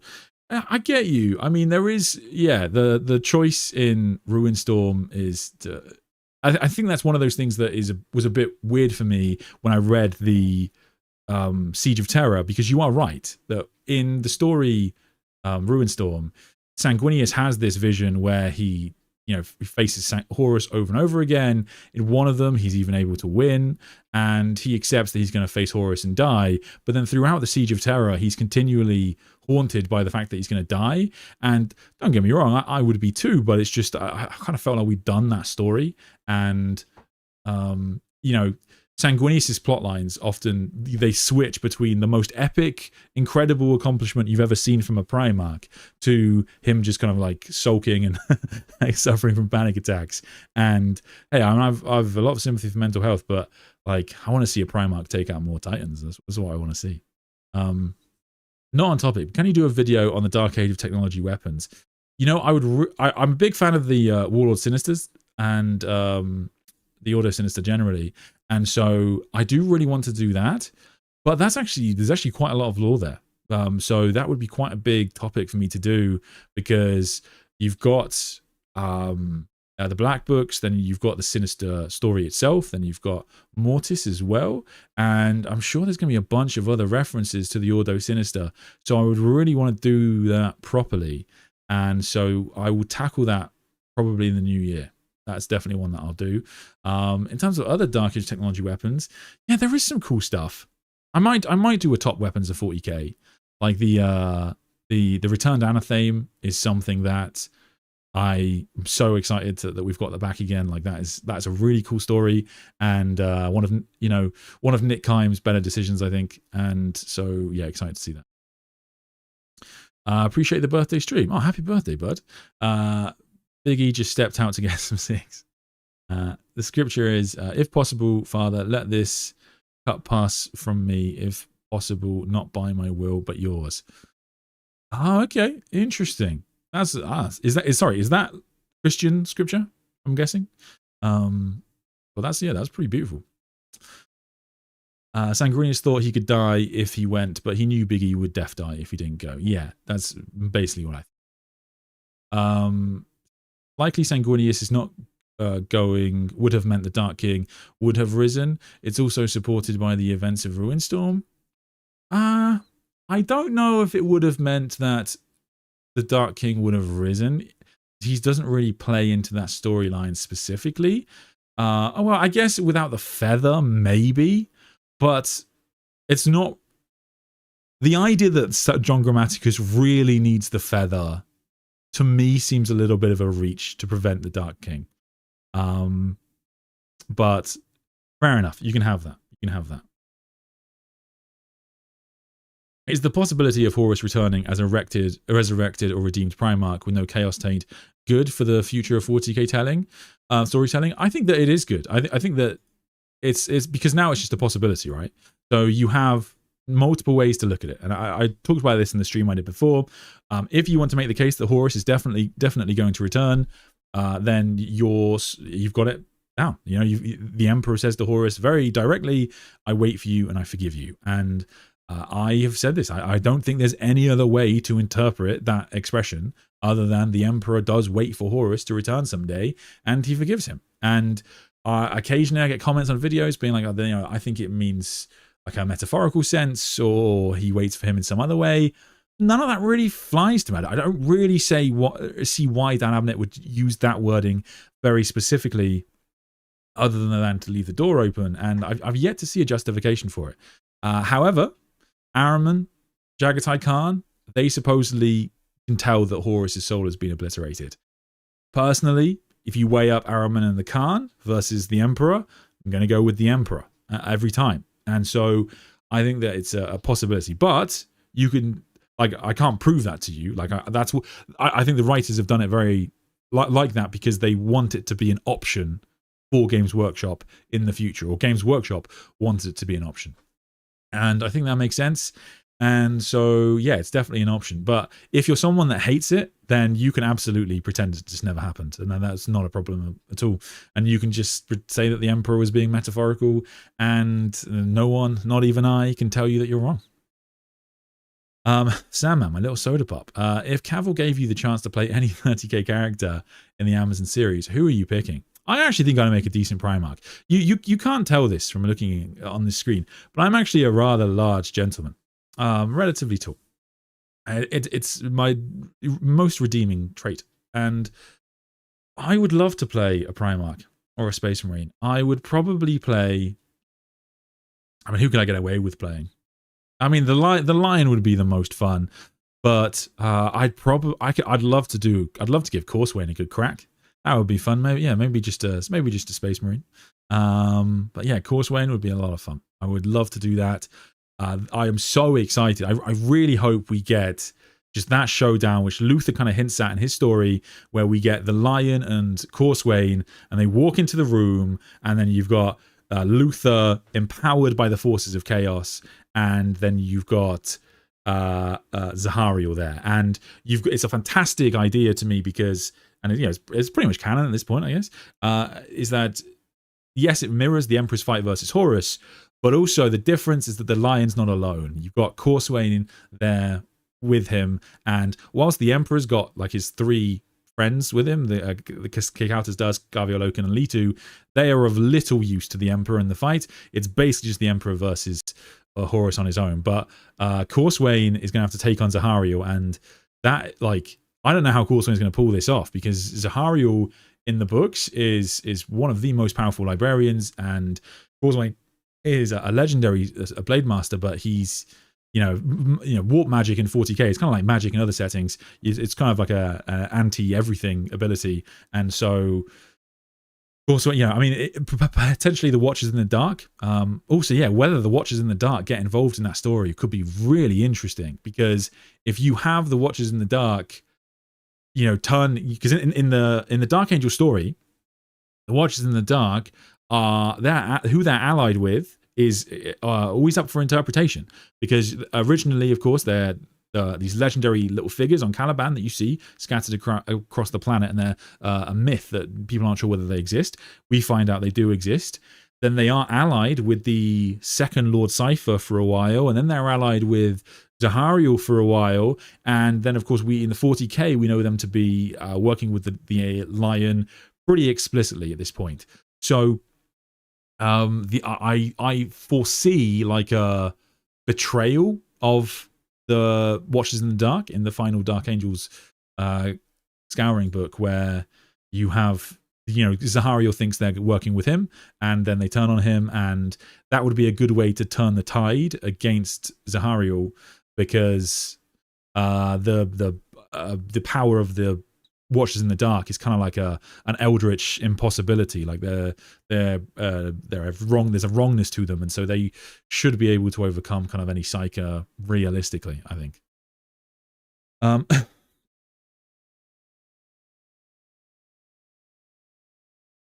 But yes, Courseway was the answer to that question. Who I'd want to play. I picture Sanguinius waking up and seeing Ferrus giving him a helping hand to get up and welcome back, brother. See, I get where you're coming from there. But I quite like the other way. Like, one of the things that I think is a really easy storyline for them to do, which would be fucking awesome, would be to, in a moment of crisis for the Lion or for Guilliman, because they were so close with Sanguinius, I think it would be really nice to see the Sanguinor appear to one of them.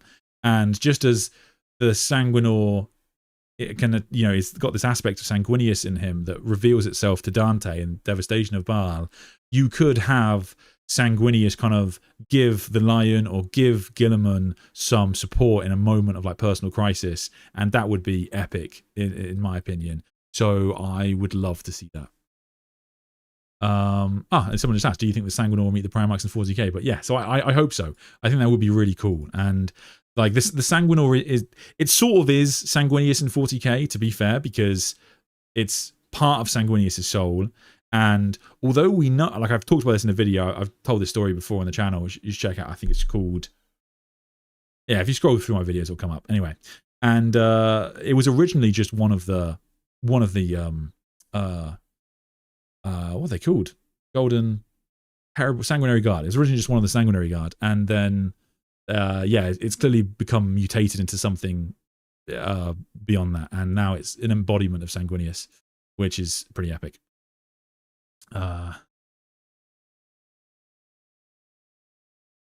They just didn't expect Space Marine 2 to be this popular and really wanted to capitalize on it. I mean, I can respect that. I really can. I can't really mock them for making Titus such a big character in the setting, because he's perhaps the most popular character in 40k, and so I get it. I really can. But in terms of models, I would have loved to have seen some more Xenos, some more Chaos. Yeah, it would have been great.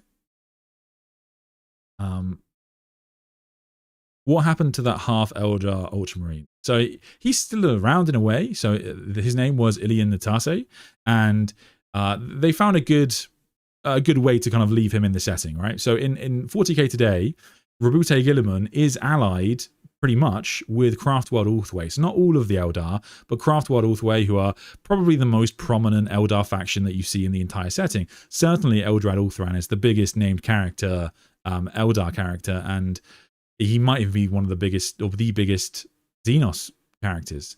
And so Guilliman is allied with them, and they the reason for that is because they can offer Guilliman a lot of help because they're incredibly old and incredibly smart, and they also have access to technology Guilliman doesn't have.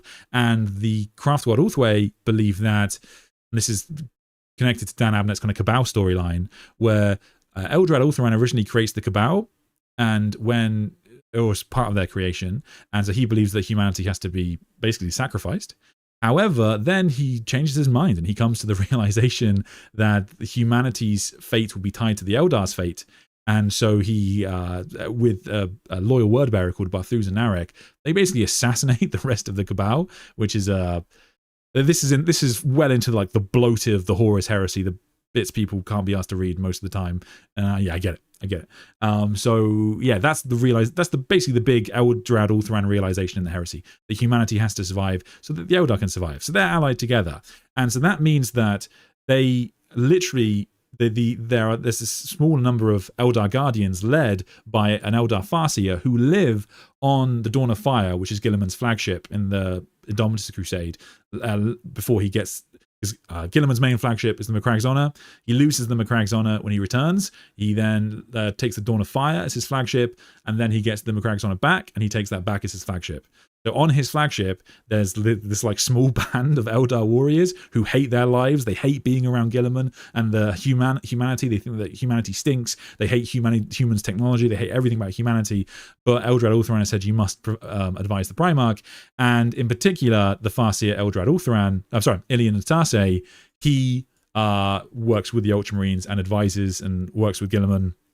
He has saved Guilliman's life multiple times now, to the degree that it's kind of a Guilliman literally jokes about it in the books, and he is like making, Guilliman willingly sacrifices himself in the Dawn of Fire at the end because he knows that the Eldrad that the Craftworlders will pull off some tricksy spell. They'll figure out some sort of mystical Eldar plan to allow him to survive, and sure enough, he's right. They do turn up and save him in the nick of time.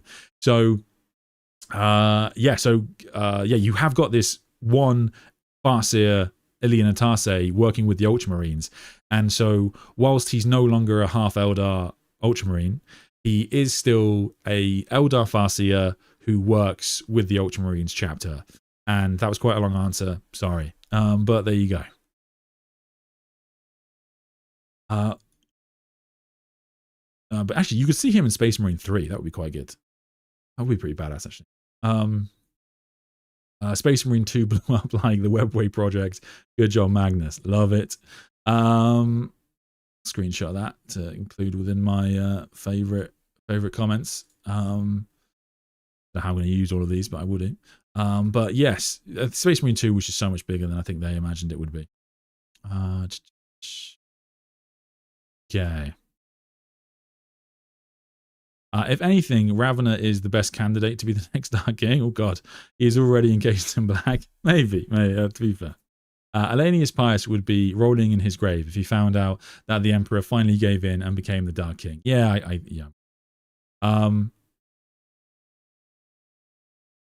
does the Emperor refusing the Dark King leave it open to another Primarch? A bitter Yellow King, a disappeared Rabute Guilliman, a reborn Night Haunter. That is exactly what it means. Which is for me the much more interesting storyline. Who would be the Dark King if he were to return? Because there's not really any obvious candidates for me, because the demon Primarchs are demon Primarchs. They are parts of the Chaos Gods. And so, maybe you can make the case for Lorgar and Perturabo, because demon Primarchs of Chaos Undivided are a completely unexplored area of 40k, pretty much. Even though they've been around so long, we don't really know anything about how that works. And then you have like Be'lakor, I guess, who seeks to ascend to godhood. Then you have Vashtor, of course, who seeks to ascend to godhood, but he's kind of his own thing. And then Abaddon, for example, he specifically has to remain kind of mortal for him to achieve his ambitions. So I don't think he'd ever become the Dark King unless it was like an end game scenario, which, to be fair, maybe that's what it would be. But I think that we will see a Dark King plotline at some point. I don't even necessarily think that would be an end game scenario. I just think you could have a plotline around a major character attempting to ascend to become the Dark King, and the craziness that follows on from that. It was strange to see Henry Cavill talk the single airstrip Mohawk air of Valdor. Yes, I know what you mean. Yeah, he'd definitely have to shave a lot of his hair off, wouldn't he, to pull that off? But I reckon he'd do it. Could Malkador's staff be as powerful as the Emperor's sword? So supposedly, Malkador's staff one of his staffs is used by Chief Librarian Tigurius, and this is directly referenced in his lore. And yeah, the hilarious thing about it is that he just found it one day. He just found this staff that is said to be Malkador's staff, and it is powerful. Like, it whispers to Tigurius, and he can lean in. He can, like, when Tigurius is under incredible psychic pressure, he can like lean into the staff, and it will grant him strength. But as powerful as the Emperor's sword is pushing it, I reckon. I'm so hyped for all this cinematic universe stuff. I can't wait to see who plays everybody that we've been waiting so long to see. Yeah, on the big screen. Yeah, that'll be amazing. I mean, any castings that you guys really like? Yeah, there's so many. I mean, the really interesting thing is like Primarchs, because if you were going to do a Primarch, you need like Henry Cavill, sort of a brilliant casting, because Primarchs, you guys have seen the artwork. They are almost monsters. They are kind of like beautiful figures that have just been packed of muscle. And Henry Cavill is, he's a handsome chap, so he can make that work. But he's also a big boy. But yeah, it'd be interesting, because like I don't think you could really have like a Timothy Chalamet type thing being Primarch, because you need that. You need a thick neck is what you need, And this is why, Mr. Cavill, if you're watching, oh, of course you're watching. Who am I kidding? Yeah, chuck me a message on Discord. Hope you had a wonderful weekend. Thanks, brother. You too. I hope the Dawn of War 4 doesn't get the curse of the modern game. It'll be 400 gigabytes and 70 US dollars. Oh, mate, me too. What is that? Why are they so crap? Now, my buddy messaged me the other day and said that he had just gotten back into Warzone with some friends, and I played a bit of it over lockdown with buddy. So I was like, oh yeah, I'll give that a look. And then it was like 200 gigabytes, and I was like, the fuck, man, it's gonna take me like half a day just to download the thing. And they're so unoptimized. But I guess they just feel like they don't have to nowadays, because they can. They know that people will just delete space on their hard drive, so they don't bother. From the planet Mexiconia, maybe. Crimson Fists. Vulcan going on tour of the Sol System, where he fixes the throne, checks in with the Big E, blows up Mars, beats the Void Dragon, shackles it, and rides off on a Void Dragon shard is what I want to see. I mean, to be fair, Vulcan riding a Void Dragon shard, or like some, because like, for example, this is, we're in the realm of like myth and dragons, right? So the idea that Vulcan beats the Void Dragon into a new form and he rides it around, that would be epic. That could work. Calgar and Pink Phobos, yeah. My Scottish family clan's names are Roy, Roys, and Campbell. Interesting. Roy and Roys? Are those two different families?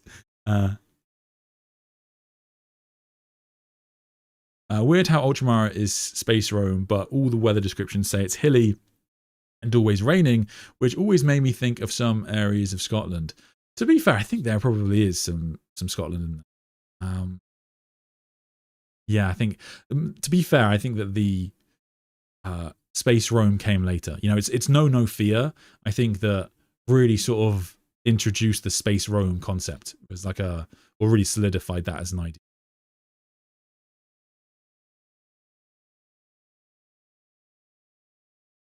Uh, if Dawn comes back, I want him to be a Crimson Fist. That way we get another blue Primarch.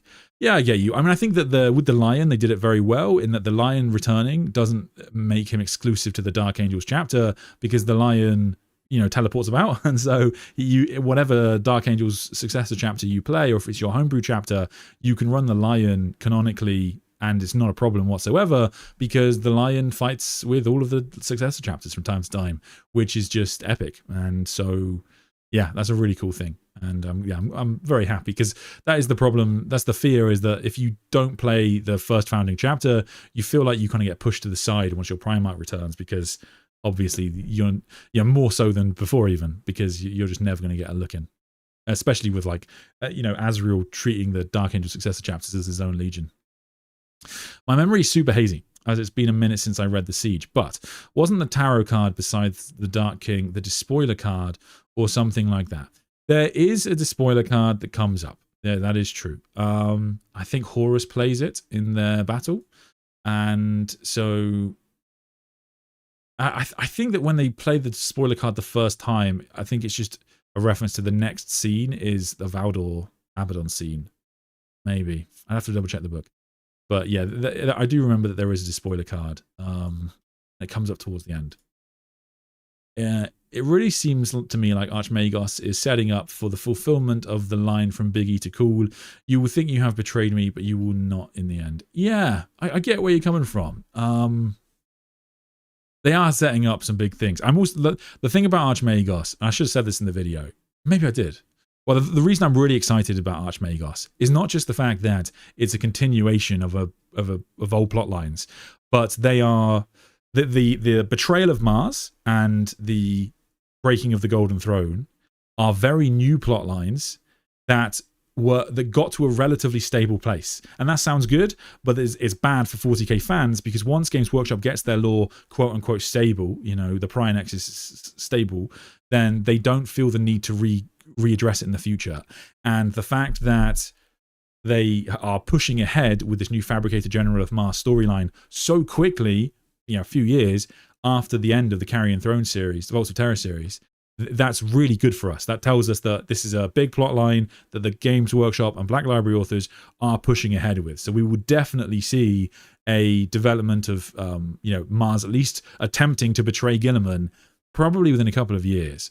And in terms of Cool's plotline, you know, Genefather came out 2 years ago, and we've immediately had this follow-up. You know, Belisarius Cool introduces this plotline about, you know, time traveling to this planet. And I remember doing a video about it at the time and being like, this is crazy. One day we'll see this. 2 years is not that long for it's not very long for 40k to get a follow-up update. And so the fact that we have gotten more Belisarius Cool lore, just finishing up this plotline, is massive. And I definitely think we're going to see, like, part of the Great Rift closed at the very least. They're obviously never going to get rid of it completely, because the Eye of Terror at the very least has to remain. But the idea that Belisarius Cool is going to create like a stable warp rift, or he's going to be able to create a network, because Belisarius Cool is also going to be limited by the amount of Blackstone that he has. And so the idea that he can just kind of like make a big dent in the Great Rift and allow Gilliman and the Lion to meet, or whatever it's going to be, that's big. Like, that's huge for us. So yeah, I'm just happy, because so often, you know, I do videos about cool 40k lore, and in my heart I fear that this is going to be lore that Black Library will now forget about and will never hear from again. And I hope I'm wrong. But the fact that I can talk about lore now, and I can genuinely say we'll see this in a couple of years, I love that so much. Looking good, Sam. Thank you so much. Very kind. I was watching one of your videos yesterday, and you were talking about there being no explanation to the I will wait for you to forgive you. Oh, we talked about this earlier. Except Horus returning. But what about Elanius coming back? So Elanius is quite, well, I'd say long dead, not long in the time of the setting, but in the chapters. He died many chapters ago, right? And I think you raise it. I spoke about this with Christian the other day. When a Lanius person dies, when he's killed by Horus, you absolutely can say that technically they don't go out and say, a Lanius person has died. He is permanently dead. He was never, ever, ever coming back, ever, ever, ever. They don't write those exact words down. However, they do write this. He does use this phrasing around. Where he creates. Lanius person's death is an epic scene, right? In that scene, he tries to wake the Emperor. He can't wake the Emperor, and and then he keeps trying to wake him. He says he bears his soul to the Master of Mankind and says, you promised me that we would do this together. We would build this Imperium together, and I could be what you need, and where you're my oldest friend. Like, please don't die. And he bears his soul to the Master of Mankind. And then he realizes the Emperor is not going to wake, so he puts the dagger in the Emperor's hand. He picks up that lasgun. He stares it at Horus, and he says to Horus, "Don't come closer, you devil!" And he fires it at the Primarch of the 16th Legion, and it does nothing. He knows it does nothing, but it's this incredible, beautiful sacrifice. And then Horus waves his hand and turns Lanius person into a red mist.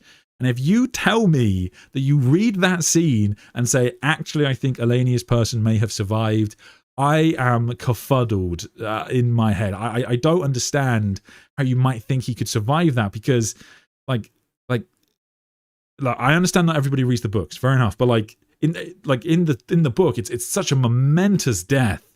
The idea that you could say it didn't mean it wasn't a true death, I just don't think you can really make that argument. Do you know what I mean? I have a similar thing with when people say, is Valdor really the King in Yellow? It's like, technically we've never seen Valdor in 40k, and technically you're right. We've never seen him say, I am Valdor, I am the King in Yellow. That's true, but of Dan Abnett's series, Beckwin Penitent is basically book 9. It's at the end of book 9. It's the last words of the book. Constantine Valdor. The idea that in the next book he would go, actually, lol, it's Alfarius. I just don't think that. I can't technically prove you wrong, but in terms of my faith in the narrative structure of how novels work, I don't think that there's any possibility the King in Yellow is anyone other than Constantine Valdor. And likewise, Lanius person is just not coming back because of the idea that Dan Abnett would write that scene and not be thinking about true death. Oh, unlikely. RJS, thank you for the super chat, brother. What made Big E the only one that had a go at becoming the Dark King? E.g., why didn't Chaos Empowered Horus try to become the Dark King, or Magnus? Great question. So, when the Emperor tries to become the Dark King, he is literally in the warp. And there's this really cool little passage that talks about how the Emperor's gloves and armor are auramite. And one of the things about auramite is it allows you to conduct warp power more easily. However, because he wants to literally grab the warp, he takes even these gloves off. And so he is literally grabbing warp stuff and putting it inside of him. The Emperor is practically in the warp, and he is doing this out of fear. Because the Horus has taken over his guardians, taken over his custodians, and turned them against him, which is an impossibility. You can't do that in 40k, but Horus is able to do that because of his power. So, the Emperor is just taking power from the warp and pulling it into himself, and growing and growing and growing. And so, he's in a very unique situation there. You'd have to be within the warp to do it, and he's also his own man. Magnus the Red and Horus Lupercal were vessels. Magnus is a demon primarch. Horus is like the vessel of the 4 chaos gods. Their power is bequeathed to them from the chaos pantheon, and Magnus in particular is a part of Tzeentch. He's not just like a demon with power from Tzeentch. He's a part of Tzeentch. So he is not able to do anything like this because he Tzeentch wouldn't allow one of his aspects to become more powerful than himself as such. And so exactly the unique circumstances of the Emperor doing it is going to come down to the place in which that happened, and the fact that the Emperor was a non-demonic entity. Horus is essentially a demonic time in the warp, and any other non-demonic entity in the warp would die. You'd be torn apart. So that's how he's able to do it. And in addition to that, he is, one of the most powerful psykers the galaxy has just ever known, even before that point. So, or perhaps even the most. So there's it is a very unique situation, but there's definitely aspects of it which would seemingly come true. I think part of it is probably going to come down to the Emperor's soul, right? Like if a being like, if you look at like Alpha Primus, one of Alpha Primus's problems is that he's sort of too powerful for himself. Like his soul is too powerful for his body, and if he gets to, if he becomes too powerful, he'll turn into something like Mephiston, and he could just blow up. And psykers can literally blow up. So the fact that the Emperor's soul is so large after living for so long, I think would go some way to explaining that. But there's definitely aspects of it that could be used by Magnus, could be used by Horus if they had wanted to. But it was a pretty unique situation at the time. James, Ed, Gutters, I missed this. Thanks so much, man. Thank you for the super chat. Of course, there is Xmas and 40k. The Orcs celebrate it every year, Grotmas. Yes, very true, very true. I mean, like, one of the nice things about the Red Gobbo books is you do get nice little bits of lore, and the Grots are having a small amount of like lore renaissance for themselves right now, because if you look at Mike Brooks's books, then you have Snagger, and if you have a look at the Red Gobbo books, there is this. They are hinting that the Grots used to be the brains behind the Orcs, back when they were like the Krork, and so they seek resurgence in the Orc hierarchy, but seems pretty unlikely anytime soon. Sanguinius is a lot like Alexander the Great. Interesting.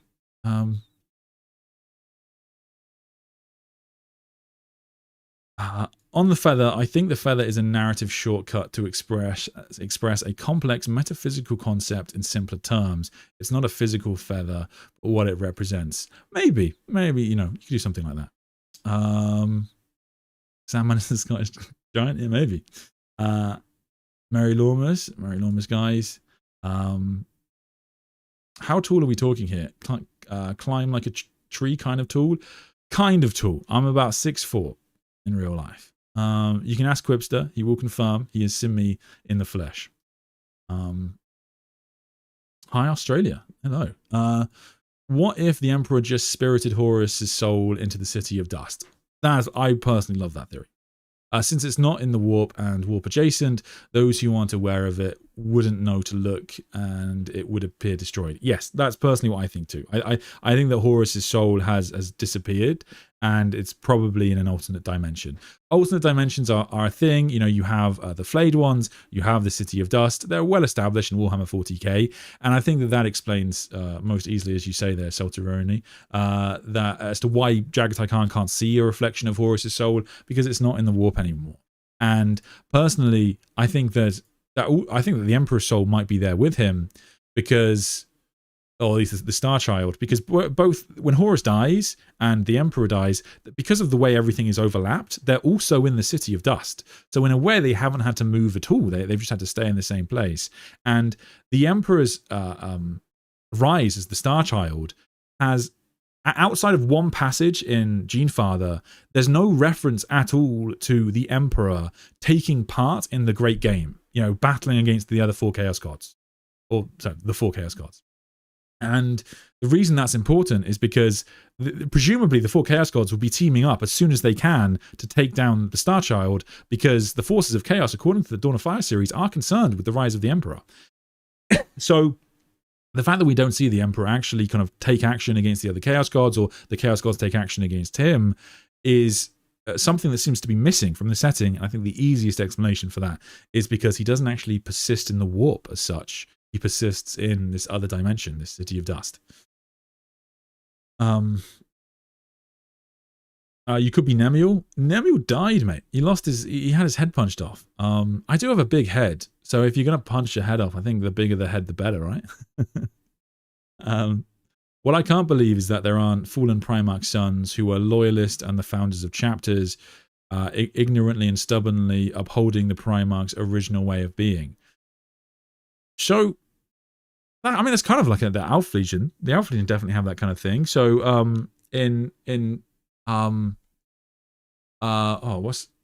so both in Harrow Master and in, what's it called now? Mind right now.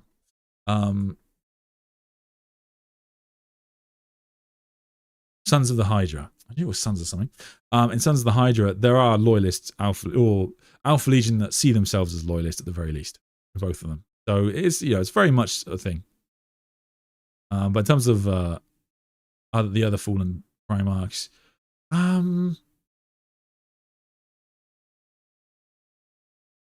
yeah, they're pretty much mostly damned.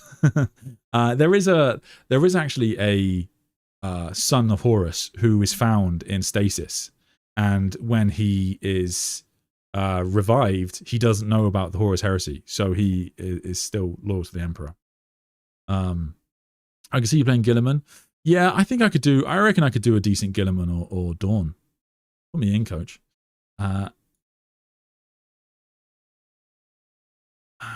Your stoic and squarish features really gives us a hint of your enthusiasm for Microsoft Excel. I mean, I will definitely, relearn how to do VLOOKUPs and inserting tables and all of that good stuff that I used to do when I had a proper job. I love the idea of an insane Luther meeting Old Lion in 40k and genuinely unsure if he was responsible or not for the lion's aging. Yeah, true. I mean, it would be amazing. Yeah. It would be amazing either way, I think, to be honest with you.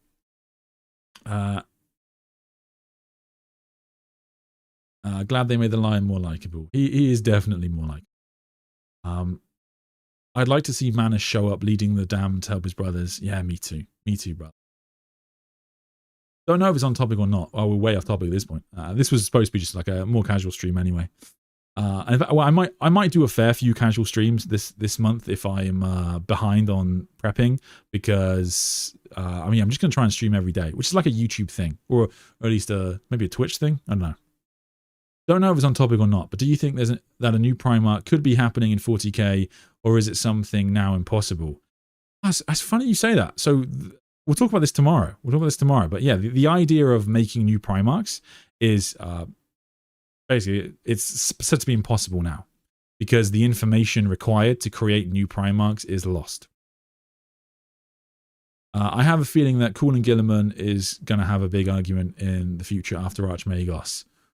So, to be fair, like of everything Cool's done that is wildly heretical, Archmagos wasn't actually that bad. He closed, like, the Pit of Rorkos is genuinely like ancient warp rift in Warhammer 40k. It's even listed on some of like old Warhammer 40k maps. It was a real warp rift that existed before the Great Rift. And the fact that Basari's Cool has closed it is insane. Like, that is an insane plot development. And I hope I didn't undersell it in the video, but it's a massive deal for Warhammer 40k that they can just close Great Rifts now. Close Warp Rifts now. And so, like, I think Gilliman's going to be pretty happy. The main thing is they're now going to have their mad scrabble for as much Blackstone as they possibly can. Is Cypher a follower of Chaos? So officially, we don't know. I think almost certainly not. But that is my opinion based on how he behaves, not what he sees. So even, for example, in his novel, which is in Cypher Lord of the Fallen, it's a POV novel. So you do see his opinion. But he's almost certainly insane. So you can't really trust anything he says. And in the book, he's trying to like trick the reader. He's saying things like, people wonder what the sword is on my back. Some say it's the lion's sword, but I don't know. And he says that despite the fact that we know it's the lion's sword because we can see it, and it is obviously the lion's sword. So it's he's just trying to trick the reader all the time. So yeah, they really Really did a number on us there, John French. When Gilliman and the Lion meet, one of the major moments of lore all fans are waiting for. I hope there will be something that will make us all think about the relationships between the Primarchs. Yes, I mean, yeah, it will be one of the biggest moments in 40k, certainly.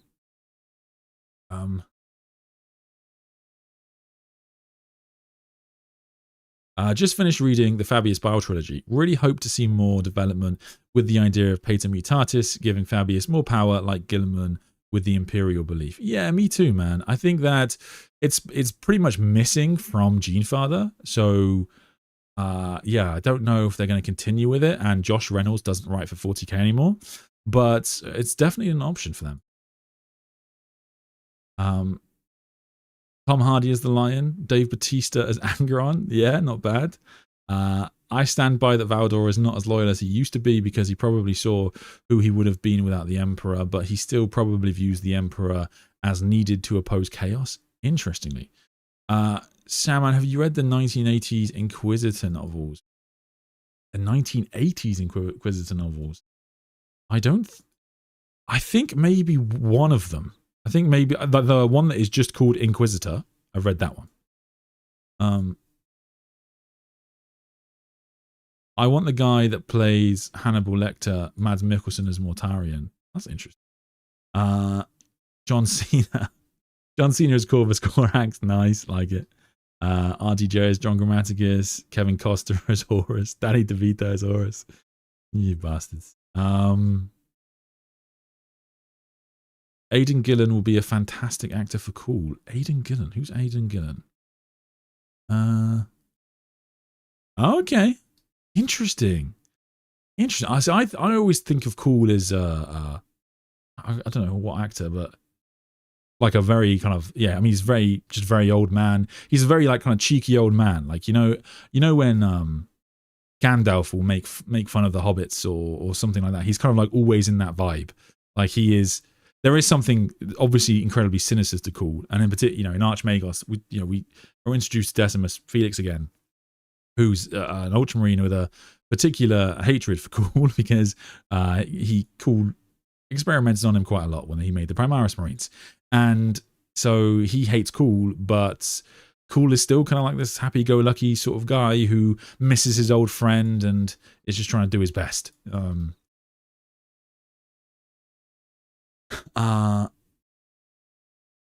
My favorite YouTube channel. Thank you so much, Maria. Valdor being involved doesn't necessarily mean he's the king. Personally, I think the code is from Valdor. Oh, buddy, no. It's a reveal of who he is. It's very specifically said to be who he is. I hate Custodes. They are all super douchebags while sucking at their job. To be fair, you're right in the first part. They are all super douchebags, and they... you know what I admire though? I admire the consistency of them being douchebags. Like I love somebody who doesn't mind saying "I told you so." I think that's quite funny, and they definitely fulfill that role. But outside of that, I think that yeah. I mean, in terms of them sucking at their jobs, it's like. They failed at their jobs, I guess you can definitely say, but they failed against, gods is who they were up against. So it's hard to really hold that against them. You know what I mean? So I think that, in the same way that you can point to certain Primarch mistakes, say that was a specific big blunder that I don't think someone of your caliber should have made. I don't think you can say that about the Custodians because they were up against gods and like in the warp, so it was always going to be against them. How do you get the purity seal against your name? That is for channel members. So join the channel, get access to more content and the Discord, etc. The book that is the Yellow King's name literally starts with his name. Only someone who didn't swear loyalty to the gods can become the Dark King. So Kurz is a relatively likely answer because his name was the Dark King. So the idea that Kurz would return and become the Dark King, it was not bad. It's not bad.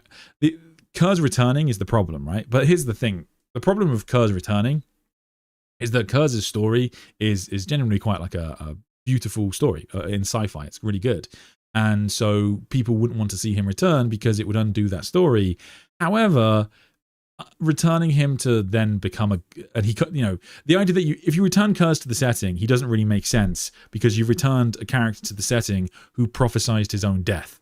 And so it was, I guess you could write a story around that, but it seems a bit like the rest of his story is now irrelevant. However, the idea that you now return him to the setting and he can't handle that, and he can't handle the fact that he maybe was wrong, and so he gives into chaos and decides to ascend to godhood himself.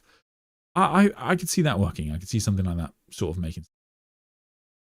Barris Manus came back. I'd imagine him grabbing his skull, returned by dawn, and forge it into a battle servo skull. That would be fun. True. You know what? I thought about this, right? So where I'm from in the UK, it's a place called Stratford-upon-Avon, which is quite a well-known little town because it's where Shakespeare's from, which is why I have this impeccable accent. And in my town, I remember this story from years ago because there's a big theatre, Royal Shakespeare Theatre, and there was this story where this guy had died and he had, in his will, asked for his skull to be used in a portrayal of Hamlet. And they did this. So they actually used his skull in a performance of Hamlet, and David Tennant actually was Hamlet in that showing. And I thought maybe I could do this. Like if I die, I could write into my will that I want to have my skull used as a servo skull in the Amazon TV show. And then, I mean, they can say no, but it would be, my last request. So I think Henry Cavill will have to do it. Either way, I'm getting into I am getting into this TV show. Let me tell you. Do you think 40k is getting too big? There are so many existing plot lines and many more to come. Seems like they will have difficulty covering everything we already know, plus what is to come. I mean, yes and no. Like, I see where you're coming from. There's definitely a series of big plot lines, and some of them you might have to pull together, right? Like, you can only have one person powerful enough to kill Gilliman who could actually kill him if you were going to do something like that, right? But at the same time, 40k's always had this, right? It's always had endless kind of MacGuffins that have existed out there in the ether, in the setting, for writers to pull upon should they need it. The Terms Decree, was one of them.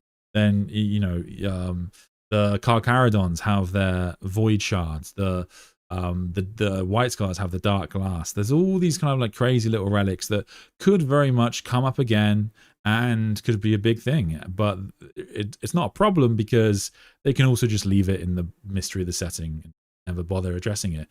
But it is a problem, I think, a little bit, to your point there, Adam, because one of the things that can sometimes undermine the setting, and I get it in comments, right, where I read what's a good example, like Dominion Genesis or Death Welder, where you have these books that talk about a relic or a powerful ability. In those two books, these abilities to terraform planets and reform worlds, and in Death Welder, they have a weapon that can defeat the Tyranids.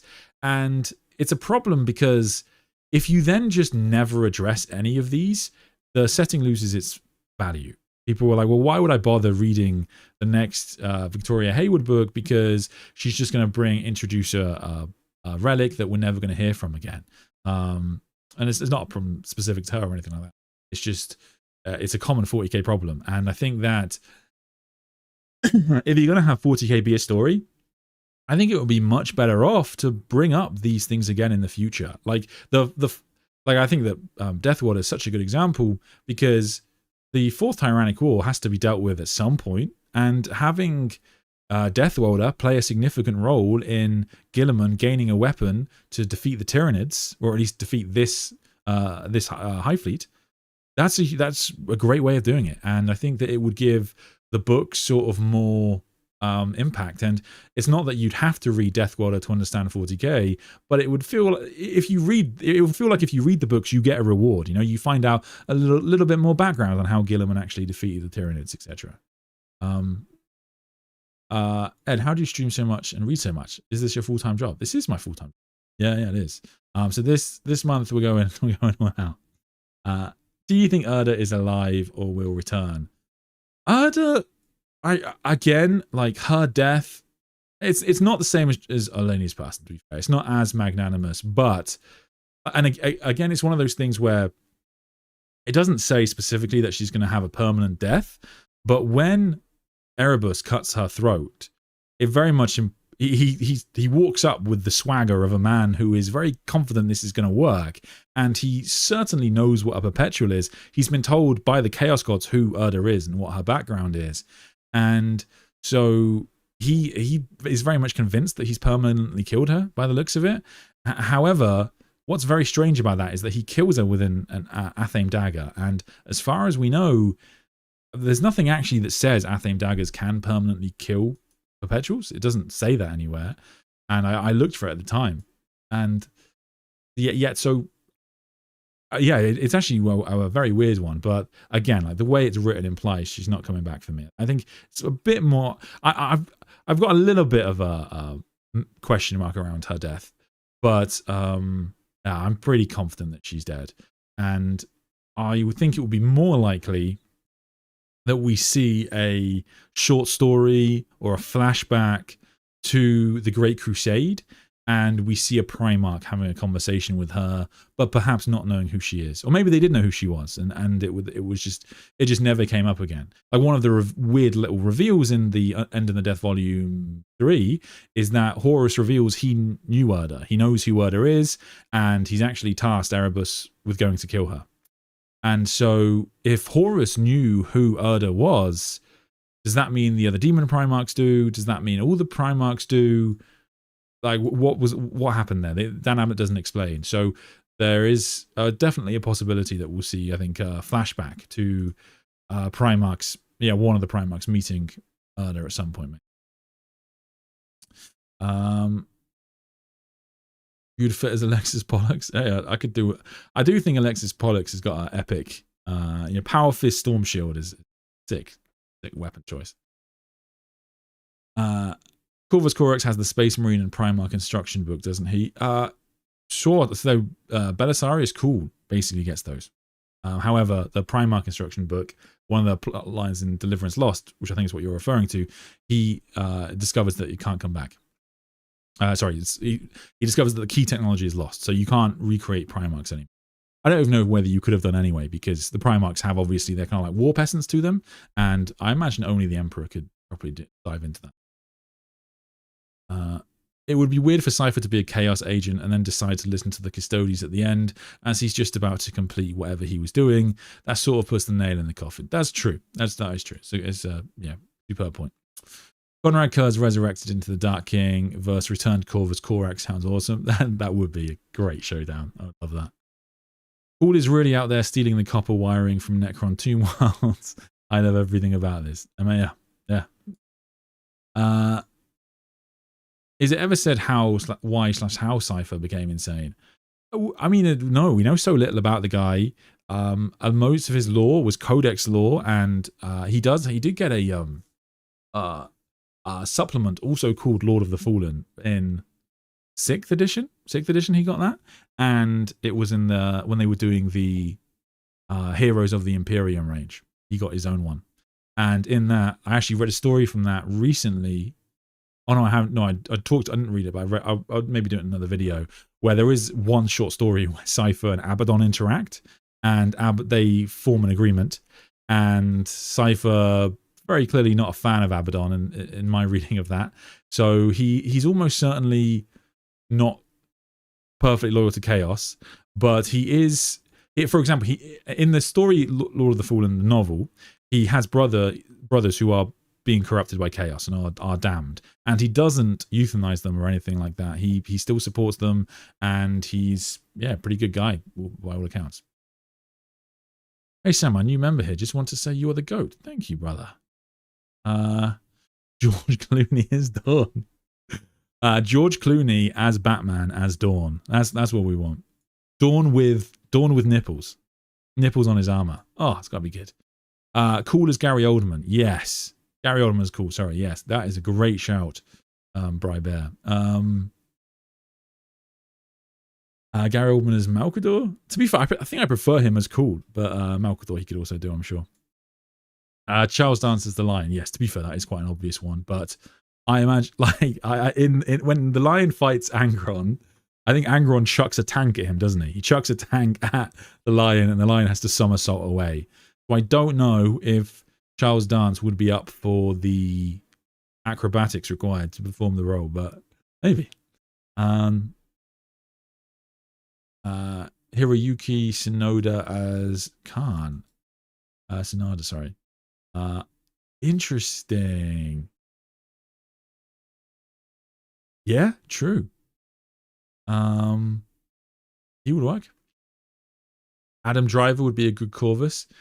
You could do Adam Driver as Corvus. I always imagine Corvus is incredibly clean shaven, though. You know what I mean? I maybe it's just the artwork, but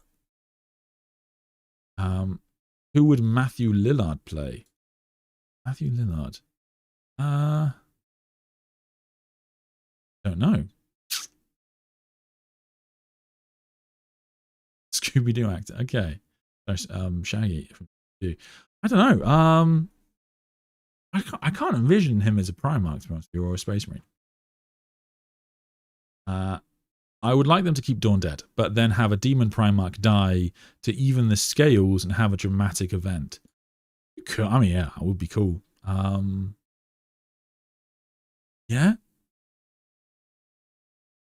I'll be honest. I think there's I've spoken about it quite a lot before, and so I won't get into it. I think the best answer to will Dawn die or stay dead is to point out how much money Games Workshop makes. I don't know if you guys saw. Hang on, maybe I can pull it up on this. But Games Workshop this week was featured on the front page of the Financial Times. I'll see if I can pull it up. I think it might be Haywood. But my wife had this showing me. But yeah, it was literally on the front page of the Financial Times, and they were talking about how like much money Warhammer is making. How Warhammer won.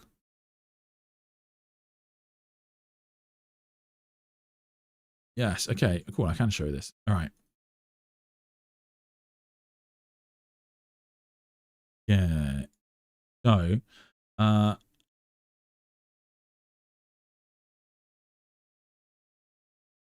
yeah, the belligerents are, yeah, so they released an article this week because I don't know if you saw, Games Workshop had a massive spike in their share value this week. So all of you who are invested, hey, Will, Bad Moon Cafe Cohen, he's a really nice guy. I play at Bad Moon Cafe most of the time when I play in London. So and they just opened a second location, which is this location. So they're doing really well, which is great to see. And yeah, Games Workshop is just absolutely crushing it. But the comments were cracking me up at the bottom. I don't know if I can view the comments. Yes. I picked Warhammer up as a kid. That always hurts when people say as a kid. It always hurts my soul because I still play. I'm not 26. All right, you cool dude. Can you not sort by new? Oh, here we go. Sort by most recommended. Yes, there we go. This was it. Great article, captures the vibes of why this company is so successful and doesn't patronize the hobbyists, which is sometimes the tone of these pieces. One pedantic note, the orc that you have captioned as from Warhammer 40k is from Warhammer Age of Sigmar, and technically an Orc, which is just and just amazing. Oh, I love that. But yes.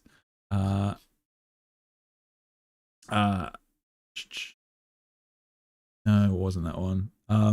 I've never purchased a 40k miniature and almost certainly never will, but one of my guilty pleasures is reading the books, of which I have loads of on Kindle. There are hundreds of books as well as video games, etc. It's an amazing business, and someone put a shout out to Dan Abnett. Which is amazing. Nice to see Dan Abnett getting covered in the Financial Times. Eldar or Eldari if you must, but Space Elves, I'm sorry, but no. I mean, look, I'm a pretty big Warhammer 40k fan, and I've read more than most people, I would say, but even I see Space Elves from time to time.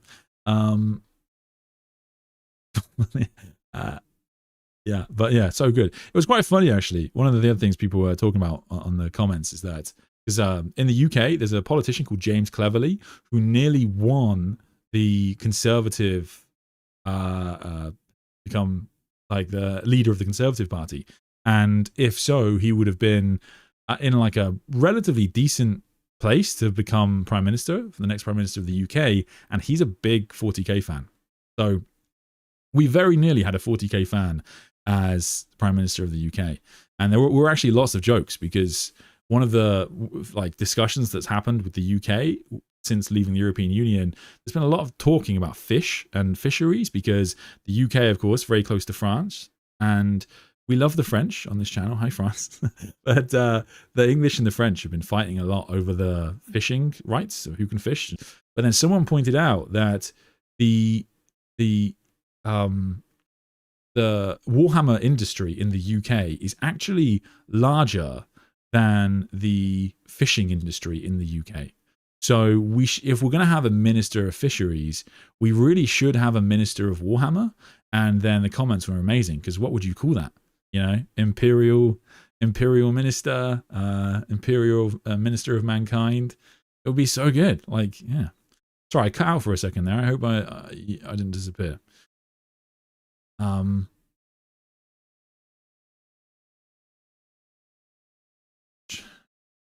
So is there Christmas in 40k? Basically, yeah. We talked about it at the start of the stream. I really wanted to see the Lion deal with the Ecclesiarchy. Do you think it would be the opposite of Gilliman's and scare the crap out of him? I mean, we don't see him deal with like high Ecclesiarchy, but we do basically see him dealing with the Imperial faith in his novel, and it's pretty much the same as Gilliman. So he's not happy about it.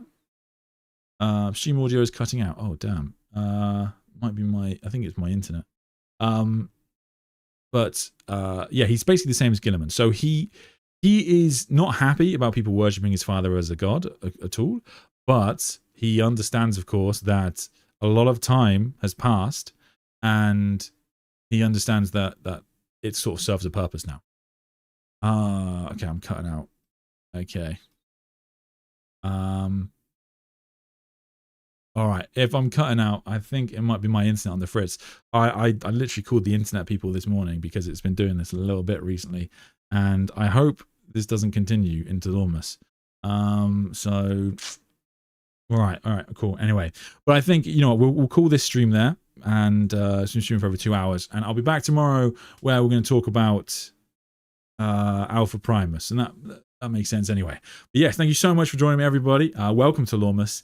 We're going to be talking about Alpha Primus, and we're doing every Legion this month, starting with the Alpha Legion, working down. If there are any aspects of your Legions that you would really like me to cover, your favorite moments, it would be great for you to ping me, because I will try to cover at least all of my favorite moments from the books. But if I don't want to miss anything, so yeah, please let me know. If you are the Salamanders guy and you're like, you have to talk about the scene in Damnation of Pythos, God forbid, that I actually think is really cool, please do message me. Anyway, thank you so much, everybody. I will see you again tomorrow.